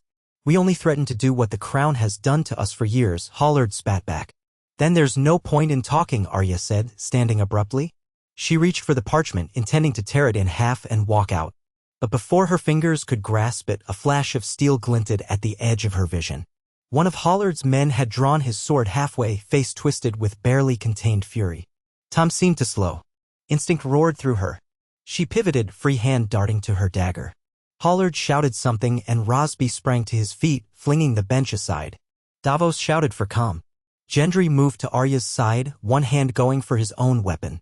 But the real threat came from behind Hollard, a man with a crossbow previously hidden in the shadows of the inn's corner. He rose, leveling the weapon at Gendry. Arya saw the movement in the corner of her eye. She didn't hesitate. In a single fluid motion, she hurled her dagger across the room. The blade sang through the air, burying itself in the man's forearm. He cried out, the bolt flying wide. It shattered a clay pitcher instead of Gendry's chest. Chaos erupted. Hollard's knights lunged forward. Davos bellowed for them to stop, but it was too late. Swords clashed, the insurgent screamed, and Rosby stumbled back, horror on his face. Arya shoved one attacker aside, grabbing the hilt of a second dagger from her belt. She saw Gendry parry a vicious slash, the ring of steel filling her ears. Joss moved like a whirlwind, disarming a knight with a swift blow to the wrist. Hollard scrambled back, reaching for a weapon. Davos tried once more to broker peace. Don't be fools, he yelled. This will doom you all. But the men in the room were already lost to their fear and anger. Arya dodged a clumsy strike, reversing her dagger and slashing upward. The knight howled, dropping his sword. Blood spattered the floor. Out of the corner of her eye, she saw Gendry grappling with one of Hollard's men, fists and steel colliding. Joss intercepted another knight, driving him back against a wall. Rosby, for his part, cowered to the side, hands raised as if to protest. Then Hollard found his nerve, drawing a dagger from his belt and lunging at Gendry's unprotected side. Arya's breath caught. Gendry was busy grappling with the other man. He wouldn't see Hollard coming in time. She reacted without thought, launching herself across the table, crashing into Hollard's side.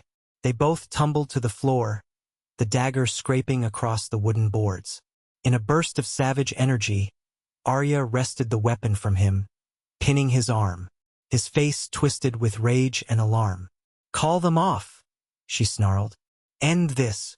But his eyes held only fury. I'd rather die than submit. She didn't hesitate. She struck him hard on the temple with the hilt of his own dagger, knocking him cold. Another of Hollard's men leapt at her. She rolled away, ignoring the bruises forming across her ribs, and Gendry intervened with a heavy blow from his sword's pommel. The attacker collapsed unconscious, or worse. All at once, the fight ebbed. The crossbowman lay on the floor, clutching his bleeding arm. 2 knights were unconscious, one bleeding badly. Rosby stood trembling near the wall. One of his knights still held a sword, but he made no move to continue the fight. Davos, panting, pressed a hand to his side as though checking for injuries. Joss stood with his sword raised, scanning for any remaining threat. Arya climbed to her feet, breathing heavily, a faint ring of red staining her dagger's edge. She looked around, heart pounding in her ears. "Enough," she hissed. "Unless you want to die here in this wretched inn." Rosby's lips parted, but no sound came. Then he looked down at Hollard's motionless form. You attacked him," he stammered, but the accusation rang hollow. Gendry wiped sweat and flecks of blood from his brow. "He attacked us first," he said, voice throbbing with anger. "You saw it. You tried to keep the peace, or so it seemed, but he drew first. This is on your hands." Rosby shook his head frantically. "I didn't order it. He acted alone. The crossbow. I had no idea." Davos barked. "You allied yourself with him, you brought him here armed, you threatened the crown. This is rebellion, plain and simple." Rosby sagged, looking near faint. The knights that had accompanied him began to sheath their weapons, shifting anxiously. Arya let out a slow breath, glancing at Gendry. The flicker of worry in his eyes told her he was unhurt but shaken. The negotiations were ruined. Blood had been spilled, and that would ripple across the crownlands like a stone into a pond. "We have to return to camp," Gendry said at last, his voice hollow. "We'll determine our next steps from there. Take these men into custody." He pointed to Hollard's unconscious form and the knights who'd raised arms. Rosby raised trembling hands in surrender. "I'll cooperate," he said in a thin voice. "I'll do whatever is necessary to avoid further bloodshed." Hollard was the driving force behind this. "I swear it." Arya gave him a hard look. "Your sworn word better mean something, because the king will hear of this." With that, the grim process of disarming the rebels began. Hollard, still dazed, was bound by Joss. The crossbowman was hauled to his feet, whimpering.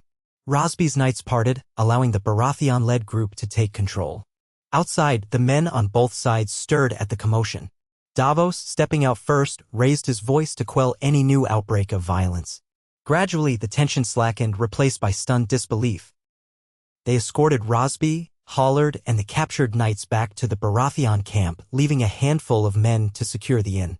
By the time they arrived, the sun hung low in the sky, turning the horizon gold. Gendry ordered tents set up for the prisoners under heavy guard. Lord Rosby, though not physically bound, was kept under close watch. No one trusted him fully now. Arya retired to her tent with Gendry, hands trembling from the adrenaline rush. A dull ache throbbed in her side where she'd collided with Hollard. She winced as she removed her leathers, revealing bruises forming on her skin. Gendry sat beside her on a sturdy stool, sighing heavily. "Let me see that," he murmured. She allowed him to press his palm gently against her ribs, checking for breaks. His touch was warm and careful. "I think it's just bruised," he said. She nodded, exhaling. "Could have been worse." "You." He lifted his arms, showing a few shallow cuts. "Superficial. I'm all right." Their eyes met, a wealth of unspoken emotion passing between them. She knew he was replaying the moment the crossbow bolt nearly took him. She felt her own heart pounding with the knowledge that she'd almost seen him die. The memory churned her stomach. He broke the silence, voice raw. "Thank you." She gave a small, humorless laugh. "I'd rather not watch you get shot. I've grown fond of you, you know." He snorted softly, reaching out to brush a stray lock of hair from her face. "I'm sorry this happened. We wanted a peaceful resolution." She set her jaw. "We'll salvage what we can." Rosby might be willing to comply fully now that Hollard's out of the picture. But word will spread. Other lords might take sides. Could be we're at the start of something bigger. He looked away, eyes troubled. "We can't let the realm spiral again. We'll do whatever it takes to stop that." "And if that means forcing them into submission?" she asked quietly. He hesitated. "I'd rather they bend willingly, but if they leave us no choice, we can't let the realm slip into chaos. Not after everything. We owe Bran our support." She nodded, though a knot twisted in her stomach. She remembered the horrors of war, the broken villages, the orphans, the blood-soaked roads. And yet, if these lords refused to see reason, they might bring on a new conflict that could engulf the Crownlands and beyond. They spent the next hours planning. Davos joined them, as did Joss, carefully discussing how to proceed. Rosby could be used as leverage. His admission that Hollard orchestrated the attack might quell other potential rebels.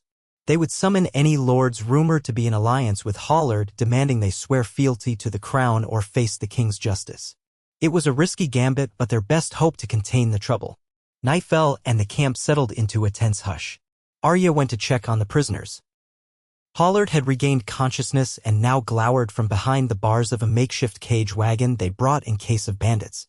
She considered speaking to him, but the loathing in his eyes told her it would be fruitless. Rosby, on the other hand, sat in a guarded tent, pale and trembling. When Arya entered, he scrambled to stand, wringing his hands. "My lady," he stammered. "I never wanted violence. Hollard had these plans. He told me if we used show of force, the crown would back down, but I see now how reckless he was." Arya studied him. She'd known his type before, timid, easily swayed by stronger personalities. "It's too late to undo what's happened. But if you cooperate now, you might keep your lands and your life." He bowed his head. "I'll do whatever you ask. I'll pledge my men to stand down, open the roads, pay the reduced levy. I swear it." She eyed him critically. "Then you'll sign a confession admitting your involvement in this rebellion, naming Hollard and any others who conspired. That might satisfy the king enough to spare you." He swallowed hard. Yes, of course. Whatever is required." She turned to leave but paused at the tent's entrance. "If you lie or hold anything back, you'll lose more than you already have. Do you understand?" He nodded frantically. "I understand." Satisfied for now, she left. Outside, the moon was high, casting silver onto the rows of tents.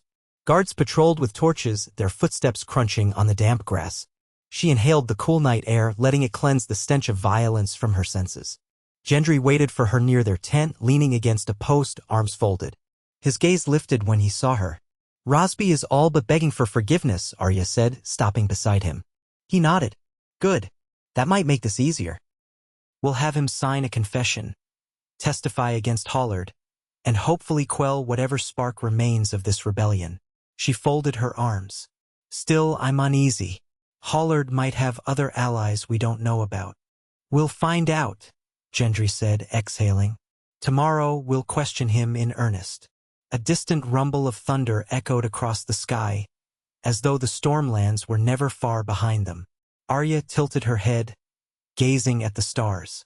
In her mind, she saw the shape of the realm. Winterfell in the far north, King's Landing at its heart, Storm's End to the south, and so many others. Each region was a tapestry of alliances, grudges, and histories that could ignite at the slightest spark. Gendry rested a hand on her shoulder. "We'll see this through," he said quietly. She put her hand over his, seeking comfort in the warmth of his skin. "We've done it before. We can do it again." They went inside, trying to rest, though sleep was restless with the knowledge that dawn would bring fresh challenges. Before lying down, Arya wrote a quick letter to Sansa, short and vague, but enough to inform her that conflict had erupted, that they were handling it, that Rabar should remain in Winterfell a while longer. She handed it to a trusted messenger and watched the man ride off into the darkness, carrying her words north. Morning arrived with a brisk wind and an overcast sky. Inside the command tent, they arranged for Rosby to sign a written confession detailing how Hollard approached him with plans to blockade King's Landing and force the crown's hand. Rosby trembled as he signed, but the pen strokes were steady enough. Once it was done, Davos sealed it. They had a tangible piece of evidence to present to Bran if necessary. Hollard refused all cooperation. He spat at them, calling them traitors and dogs of the crown. Gendry debated whether to parade him before Rosby's men to erode his influence, but Arya worried it might provoke a further backlash. Ultimately, they decided to keep him under lock and key. A trial awaited him in King's Landing if he survived that long. By midday, Rosby's men, those not sympathetic to Hollard, were brought in small groups to swear fealty anew to the king in the presence of Lord Baratheon. Some men were relieved to see a peaceful outcome, others grudgingly bowed. Those who refused were disarmed and placed under guard. Word of Hollard's capture spread swiftly, demoralizing any rebels in the surrounding area. A handful of lesser lords quietly sent messages of surrender or neutrality, eager to distance themselves from the fiasco. Still, each step forward felt precarious. A single spark could ignite violence again. Gendry drafted letters to King's Landing, informing Bran that they had contained the immediate threat but might need further support. Davos recommended they move closer to the city, ensuring the roads remained open. Arya agreed. Within 2 days, the Baratheon forces marched again. This time leading a humbled Rosby, a raging Hollard, and a small contingent of Rosby's knights who had pledged loyalty. The route led them through farmland dotted with early autumn crops, the sky heavy with looming clouds. Along the way, they found a few scattered roadblocks, fallen trees, burned wagons, but no active resistance. It seemed Hollard's allies had either fled or surrendered. Soon, they were within sight of King's Landing's walls, a sprawling city that glimmered with thousands of rooftops. Arya felt a surge of memory. The dusty streets of Flea Bottom she once roamed in disguise, the Red Keep's labyrinthine corridors, the battle-scorched ramparts she'd climbed. For Gendry, too, this was a return to a complicated past.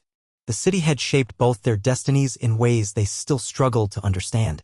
At the city gates, guards recognized the Baratheon banner and swiftly ushered them inside.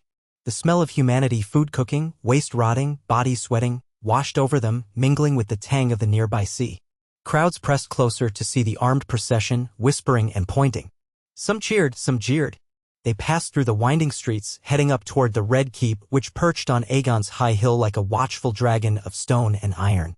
The Red Keep had been partially reconstructed after the wars, the scorched sections rebuilt with new stone. The main gates stood tall, guarded by men in the king's livery. As the party approached, heralds stepped forward to greet them, announcing that the king would receive them in the throne room. Arya and Gendry exchanged glances, each remembering the last time they set foot in that space. Now it belonged to Bran, the three-eyed raven-turned-king, whose rule was as mysterious as it was stable. They were led through echoing corridors, lit by lanterns that cast dancing shadows on the walls. Hollard was taken to the dungeons under heavy guard while Rosby, still trembling, was escorted to a waiting chamber, pending an audience with the king.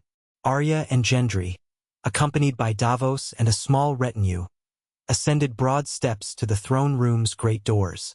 A hush fell as the doors swung open, revealing the cavernous hall. High, narrow windows let in beams of sunlight.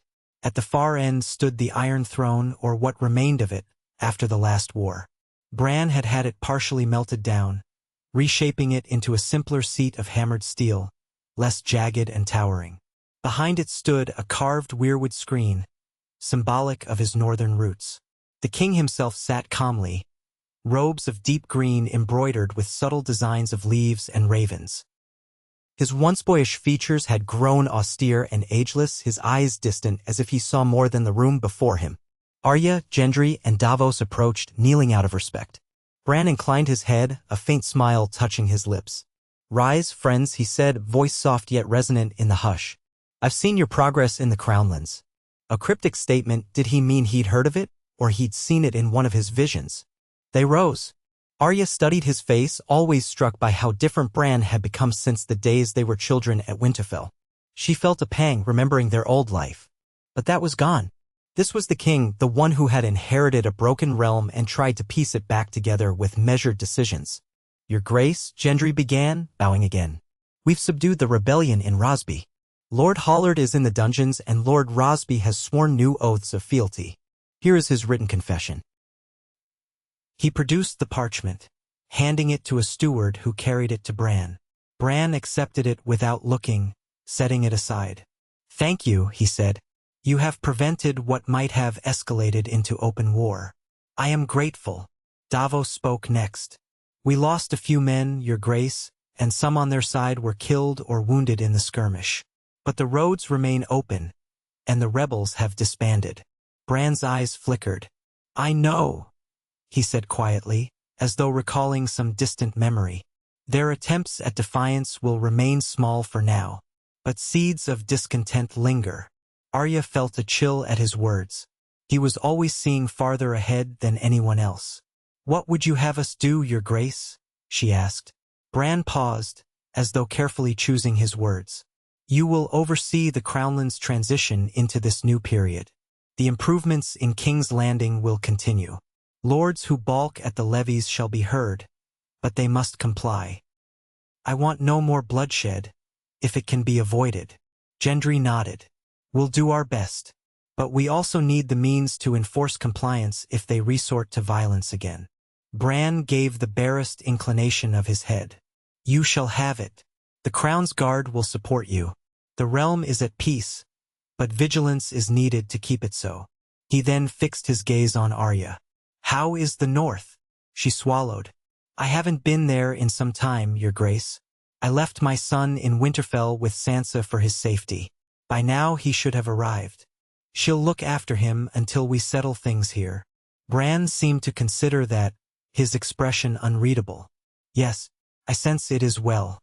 Sansa's leadership remains steady. She might wish to see you both in the north once your task here is complete. Arya nodded, longing mingling with her sense of duty. I hope to do that soon. Bran's gaze turned inward for a moment, as if listening to voices no one else could hear. Then he refocused on them, his tone gentle but firm. You have served the realm well. House Baratheon stands as a pillar of stability. It is my hope that, together, we can guide Westeros past these old wounds. There are still threats, far beyond our shores, but for now, let us keep our own house in order. A flicker of memory crossed Arya's mind. Her voyage west, the unknown horizon. She wondered if Bran hinted at dangers from distant lands across the sea. But she held her tongue. Now was not the time for such questions. Before they could depart, Davos respectfully addressed the king. Your Grace, what of Lord Hollard's fate? Shall we convene a trial? Bran blinked, his distant eyes seeming to return to the present. Yes, a trial will be held before the crown. Let Hollard speak in his defense, if he wishes. But from what I have seen, he will face judgment. His actions risked the lives of thousands. The penalty for treason can be severe. Arya heard the soft finality in Bran's voice and felt no pity for Hollard. He chose his path. They left the throne room hearts heavy with both relief and the knowledge that more work lay ahead. Outside, the Red Keep bustled with activity, courtiers in colorful garb, guards in polished steel, servants scurrying about. They found temporary quarters in a section of the keep reserved for visiting lords, a set of connected chambers overlooking the city. As Arya stood on the balcony, gazing at the sprawl of King's Landing below, she felt the weight of her new mission to ensure the crownlands remained stable, that no new seeds of rebellion took root. Gendry joined her, resting an arm on the stone railing. The late afternoon sun slanted across his face, highlighting the curve of his jaw.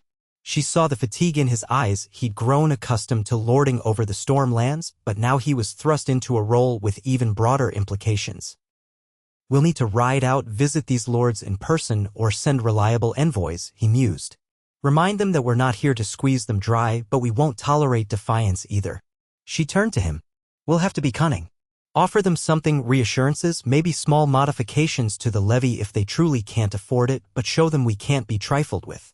It's delicate work. He nodded, then placed a hand over hers. I'm glad we're doing it together. She squeezed his fingers. So am I. A brief pause, and then she asked quietly, when this is done, do you want to go north?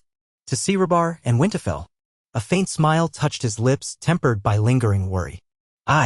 I miss the lad, and I know you want to visit home. But let's secure the crownlands first.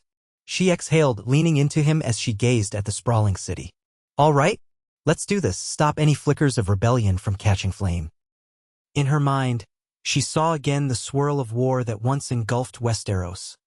The brutality of the Riverlands, the horrors at King's Landing, the siege of Winterfell. She silently vowed they would not let history repeat itself.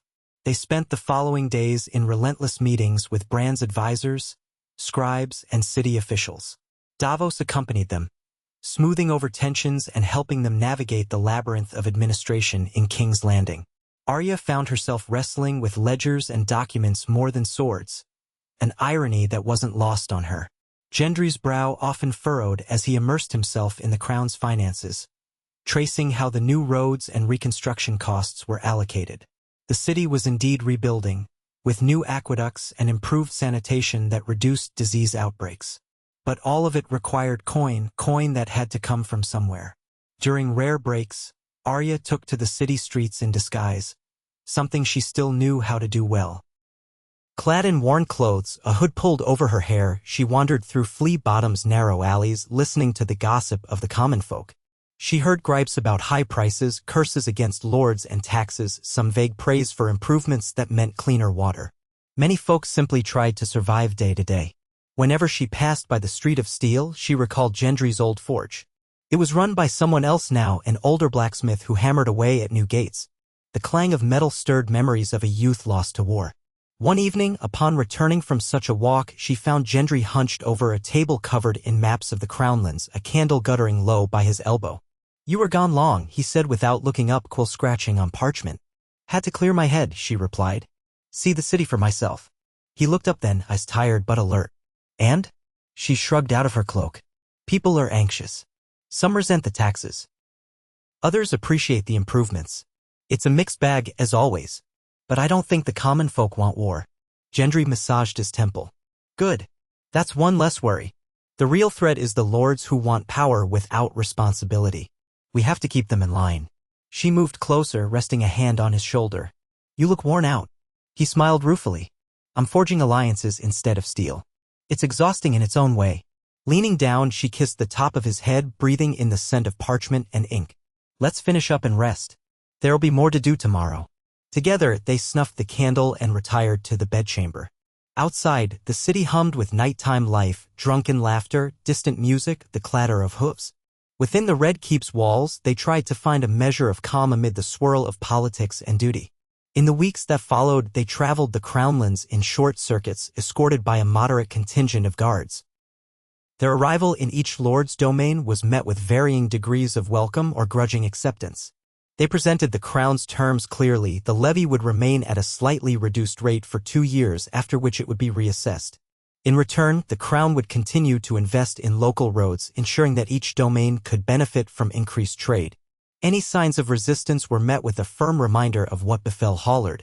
He languished in the Red Keep's dungeons, awaiting a trial that would likely end in his execution or perpetual imprisonment. Arya found the repetitive negotiations tedious, but she recognized their necessity. With Davos's guidance, they hammered out agreements, sealed with wax stamps and witnessed by scribes.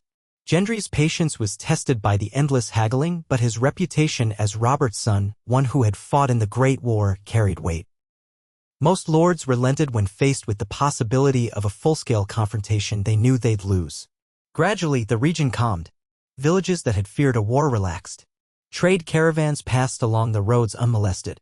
Soldiers disbanded, returning to their fields and families. Bran's presence in King's Landing remained a constant but distant factor. He did not meddle in every negotiation, trusting Baratheon and Davos to handle the details.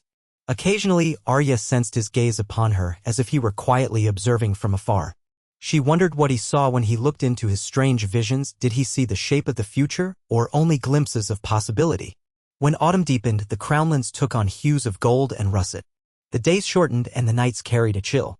Arya and Gendry decided their task was largely done. They'd either secured cooperation or forced neutrality from the lords in question. Hollard's trial was set for the next moon turn, and they left Davos behind to oversee it in person, trusting the Onion Knight's fairness and experience. Bran summoned them for a final audience before they departed for the north. In the throne room, he thanked them for their service and extended official commendations. "You have upheld the peace," he said, eyes lingering on Arya with something akin to brotherly warmth. "The realm is stronger for it." Gendry bowed. "We only did what was necessary, Your Grace." Bran inclined his head. "Your modesty does you credit. Go north. Visit Winterfell. Let your son see his heritage. I sense the winter will be mild this year, but the snows are never far in the north." Arya felt her chest tighten with emotion. "Thank you, Your Grace." With that, they took their leave. The next morning, they set out from King's Landing with a smaller retinue, following the King's Road north. Though it felt odd to leave the Stormlands unattended, Gendry had placed a trusted castellan in charge, and the fortress would remain safe enough. Besides, they both craved the sight of their child. Arya also yearned for Winterfell's cold air, the silence of the Godwood, the sense of belonging that only the North had ever given her. The journey was long but uneventful. They passed familiar landmarks, the Blackwater Rush, the fields of the Riverlands, the crossing near the Trident. Memories of war flickered at each bend in the road. Arya recalled the many times she'd traversed these lands under far darker circumstances. Now she rode as a recognized lady of House Baratheon, her husband at her side. It felt surreal but also empowering. As they ventured further north, the temperature dropped. The leaves turned fiery shades of red and orange. They stopped at small inns or camped under starlit skies, breath visible in the chill night air. At last, they approached Moat Cailin, the old fortress that guarded the entrance to the north. Its crumbling towers loomed against a gray sky. Northern soldiers bearing the direwolf sigil hailed them. Their party was welcomed and word was sent ahead to Winterfell. A few days later, they crested a ridge and saw the ancient seat of House Stark rising before them. Smoke curled from its chimneys and the walls stood strong against the autumn wind. The sight made Arya's heart clench with longing. It was still home, even if she had made a new life in the Stormlands. Winterfell's gray stone walls glowed faintly in the midday sun. A horn blast echoed across the fields, signaling their arrival. Servants hurried to open the gates. Arya's pulse quickened. She spotted the silhouette of someone waiting in the courtyard, flanked by guards. As they drew nearer, she recognized her sister Sansa, tall and composed, dressed in furs embroidered with the Stark direwolf.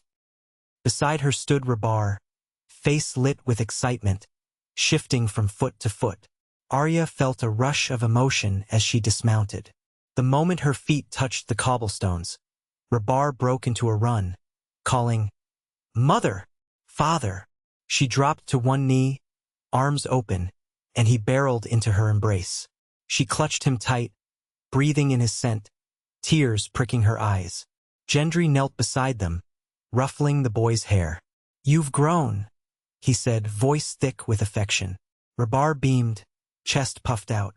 "I've been practicing archery with Aunt Sansa's men, and sword drills, and—" Sansa approached, a serene smile on her face. Arya stood, hugging her sister warmly. They hadn't truly embraced since the wedding at Storm's End, and it felt good to bridge the distance. Sansa's arms tightened around Arya, and for a moment, the ghosts of their parents and brothers seemed to hover, reminding them both of the family they'd lost. "You're here at last," Sansa said softly. "I hope your journey was safe." Arya nodded. "Safe enough. We had some trouble in the Crownlands, but it's under control now." Sansa cast a glance at Gendry, her gaze shrewd. "I expect you both will tell me all about it. But for now, come inside and warm yourselves. The North has missed you." As they entered the gates, a ripple of curiosity and respect washed through the courtyard. Northern lords, retainers, and servants bowed or curtsied. Arya gave them polite nods, unwilling to fully embrace the pomp. She noticed that Gendry handled the attention with more ease than before, politely returning greetings without looking out of place. He truly had grown into a lord, though he still had the calloused hands of a blacksmith. Winterfell's corridors smelled of pine and wood smoke. Rebar chattered excitedly as he led them to his chamber, showing off new books he'd received and the practiced sword he'd been allowed to use. Arya listened with a tender smile, marveling at his enthusiasm. He seemed happy here. He had cousins to play with, other children of the North's retainers, and the structure of daily lessons Sansa had organized. Arya found herself torn between pride and a pang of jealousy, wishing she could have given him such stability in Storm's End. But that was life for highborn children, fostering and traveling. She'd endured worse as a child, so she tried to be grateful that he was safe and loved. Over supper that evening in the Great Hall, they recounted their adventures in the Crownlands, the near-violent negotiations, Hollard's treachery. Sansa listened intently, occasionally directing the household staff to bring more wine or serve the next course. The warmth of the hall, the wooden beams overhead, the soft glow of candles. It all felt like a memory of better times. Yet the ghosts of the past remained. Arya's gaze flicked to the high table where Ned and Catelyn Stark once sat, then to the dais once used by Robb as king in the North. They were all gone. Only she and Sansa remained from that generation of Starks. After the meal, the sisters took a walk in the Godwood, leaving Gendry and Rebar behind. The air was cold, but not frigid. The red leaves of the heart tree whispered in a gentle breeze. Sansa strolled beside Arya, the hem of her cloak brushing fallen leaves. "It's good to have you home," she said quietly, "even if it's just for a while." Arya reached out to touch the bark of the weirwood, its face carved long ago. "I've been gone too long. Sometimes I feel like I've drifted so far from this place I can't find my way back. But then I walk in here," she trailed off. "The old gods never forget," Sansa said, voice soft. "I feel them too in moments." They paused by the pool, watching their reflections. Arya saw how different they looked, two women who had survived unimaginable losses, each scarred in their own ways, now wearing the mantle of leadership. She turned to Sansa. "How's the North?" "Truly Sansa's face grew thoughtful. Stable, mostly. The harvest was decent. We trade with the Vale, with the Crownlands, with the Riverlands. It's not the isolation of the old days. But there are still lords who grumble about wanting less interference from the south. Arya snorted. That never changes. No, Sansa agreed, but I manage them. The great houses of the north stand behind me for now. Jon's absence leaves a hole, though. The common folk revered him as the king in the north who fought the White Walkers. Some still wonder if he'll return. Arya's heart squeezed at the mention of Jon. Their brother was out there in the far north, beyond the wall, choosing EXI. After all that had happened. She wondered if he'd ever step foot in Winterfell again. He belongs to the wild places now, she murmured. I'd hoped to see him, but who knows if he'll come. Sansa bowed her head. We send ravens north occasionally. They rarely come back. I think he wants to stay lost. Maybe it's his peace. They stood in silence, letting the Godswood's quiet envelop them. Finally, Arya said, what do you think will happen with the realm? Bran sees far, but I feel the future shifting. Sansa's gaze turned distant. I can't claim to know what Bran sees. But for now we have calm. We're rebuilding. If we can keep rebellious lords from stirring trouble, if we can keep the realm united in practical ways, maybe we'll have real peace. But it only takes one spark. She looked at Arya with a sad smile. We must remain vigilant. And you, sister, are you truly content as Lady Baratheon? Arya tilted her head, considering. Sometimes I miss the road. I miss the taste of adventure, the freedom. But Gendry and I have built something in Storm's End, a life, a purpose. It feels right, even if I never imagined I'd fill such a role. Sansa's expression warmed. I'm glad you found a path that suits you or at least doesn't stifle you. Arya smirked. Stifling me never ends well. They both laughed quietly, a shared moment of levity amid the memories. After a while, they left the Godwood, returning to the castle proper. The next days glided past in relative peace. Arya roamed Winterfell with Rabar, showing him corners of the castle from her childhood, telling him half-wild stories of her youth. Gendry joined in, though he seemed ever so slightly awed by Winterfell's ancient grandeur. He spent time talking with Sansa's maester, discussing ways the North and the Stormlands might better exchange goods. Occasionally, the sky spat snow and Rabar exclaimed with delight, chasing flurries around the courtyard. But eventually, the demands of Storm's End beckoned.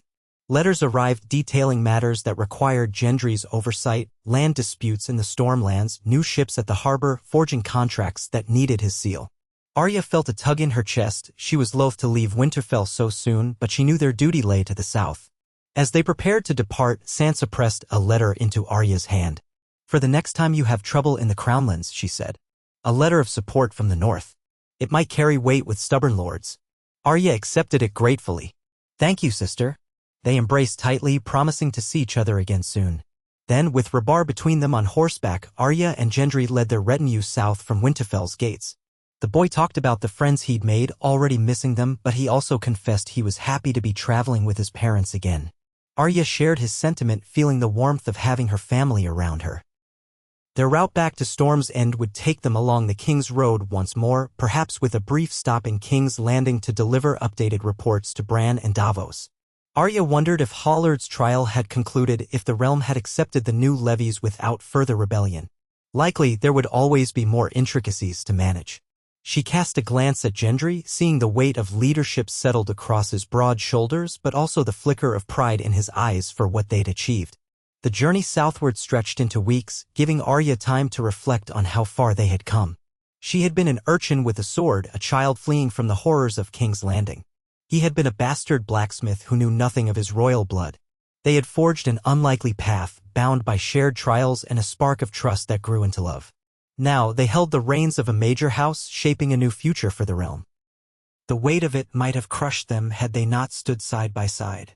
But together, they were unbreakable, wolf and stag, forging a legacy that defied the tragedies of the past. By the time they reached King's Landing, the leaves had mostly fallen from the trees, leaving branches stark against a pewter sky. Word reached them that Hollard had been executed for treason. Rosby remained in partial disgrace, stripped of some lands but allowed to retain his title in a diminished capacity under close supervision. The other lords in the Crownlands had apparently fallen in line. No one wished to share Hollard's fate. They paused only briefly in the capital, confirming the realm's status with Davos, then pressed on for Storm's End. As they drew nearer the Stormlands, the weather turned harsh. gales whipping in from the sea. Rabar clung to his horse, eyes wide at the force of the coastal winds. Yet to Arya and Gendry, the salt-laden gusts felt oddly welcoming, as if the land itself recognized their return. Storm's End rose like a sentinel against the tumultuous sky, its dark walls defiant against the pounding surf. Within the castle gates, the courtyard buzzed with renewed life. Guards saluted, servants bustled, and a host of hounds barked in greeting. Arya dismounted, helping Rabar down, and a stable hand took their horses. Gendry inhaled the sea air, a faint smile on his lips. "Feels good to be home," he said, glancing at Arya. She nodded, ruffling Rabar's hair. "Yes, it does." In the weeks that followed, they settled back into the rhythms of Storm's End. There were council meetings to attend, disputes to resolve, improvements to the castle and harbor to oversee. The realm overall seemed calmer, the rebellious sparks snuffed out for now. Arya found time to train with her guards, to teach Rabar more swordplay, to ride along the cliffside paths and listen to the crashing waves. Gendry spent hours in the forge, forging a new ceremonial sword that merged the Baratheon stag and Stark wolf in its pommel, a gift, perhaps, for Rabar when he came of age. One evening, as a storm battered the walls, they dined in a small solar, just the three of them. Lightning flashed across the sky, illuminating the ancient stones. Rabar was enthralled by the thunder that seemed to shake the very foundations of the keep. Arya and Gendry exchanged a quiet, knowing look. Storm's End had always weathered the fiercest gales. Like House Baratheon itself, it stood firm in the face of turmoil. Gendry poured a bit of wine for himself and Arya, raising his cup in a toast. "To the storms that test us," he said. "May we always stand." Arya lifted her own cup, nodding. "To standing together." Rabar, with his cup of watered cider, clinked cups with them, grinning. He didn't fully grasp the weight of their words, but he sensed the warmth behind them. The thunder rolled on, but within those walls, the new Baratheon dynasty gathered around a shared table, forging a family bond as strong as steel tempered in the hardest fires. In the days and years to come, they would face more trials, internal squabbles among lords, external threats from across the seas, perhaps even new questions about the future of the realm under Bran's mysterious reign. But they had learned that the key to enduring any storm was unity. Gendry's steady integrity, Arya's fierce determination, the unwavering loyalty of their guards and bannermen, all these threads wove a tapestry of resilience. Their child, Rabar, would grow knowing that honor came not just from titles but from actions, and that the wolf and the stag could stand side by side without devouring each other. Stories spread across Westeros of how Lord Gendry Baratheon and Lady Arya Stark Baratheon had restored Storm's End, led the Crownlands back to peace, and charted a course for a realm weary of war.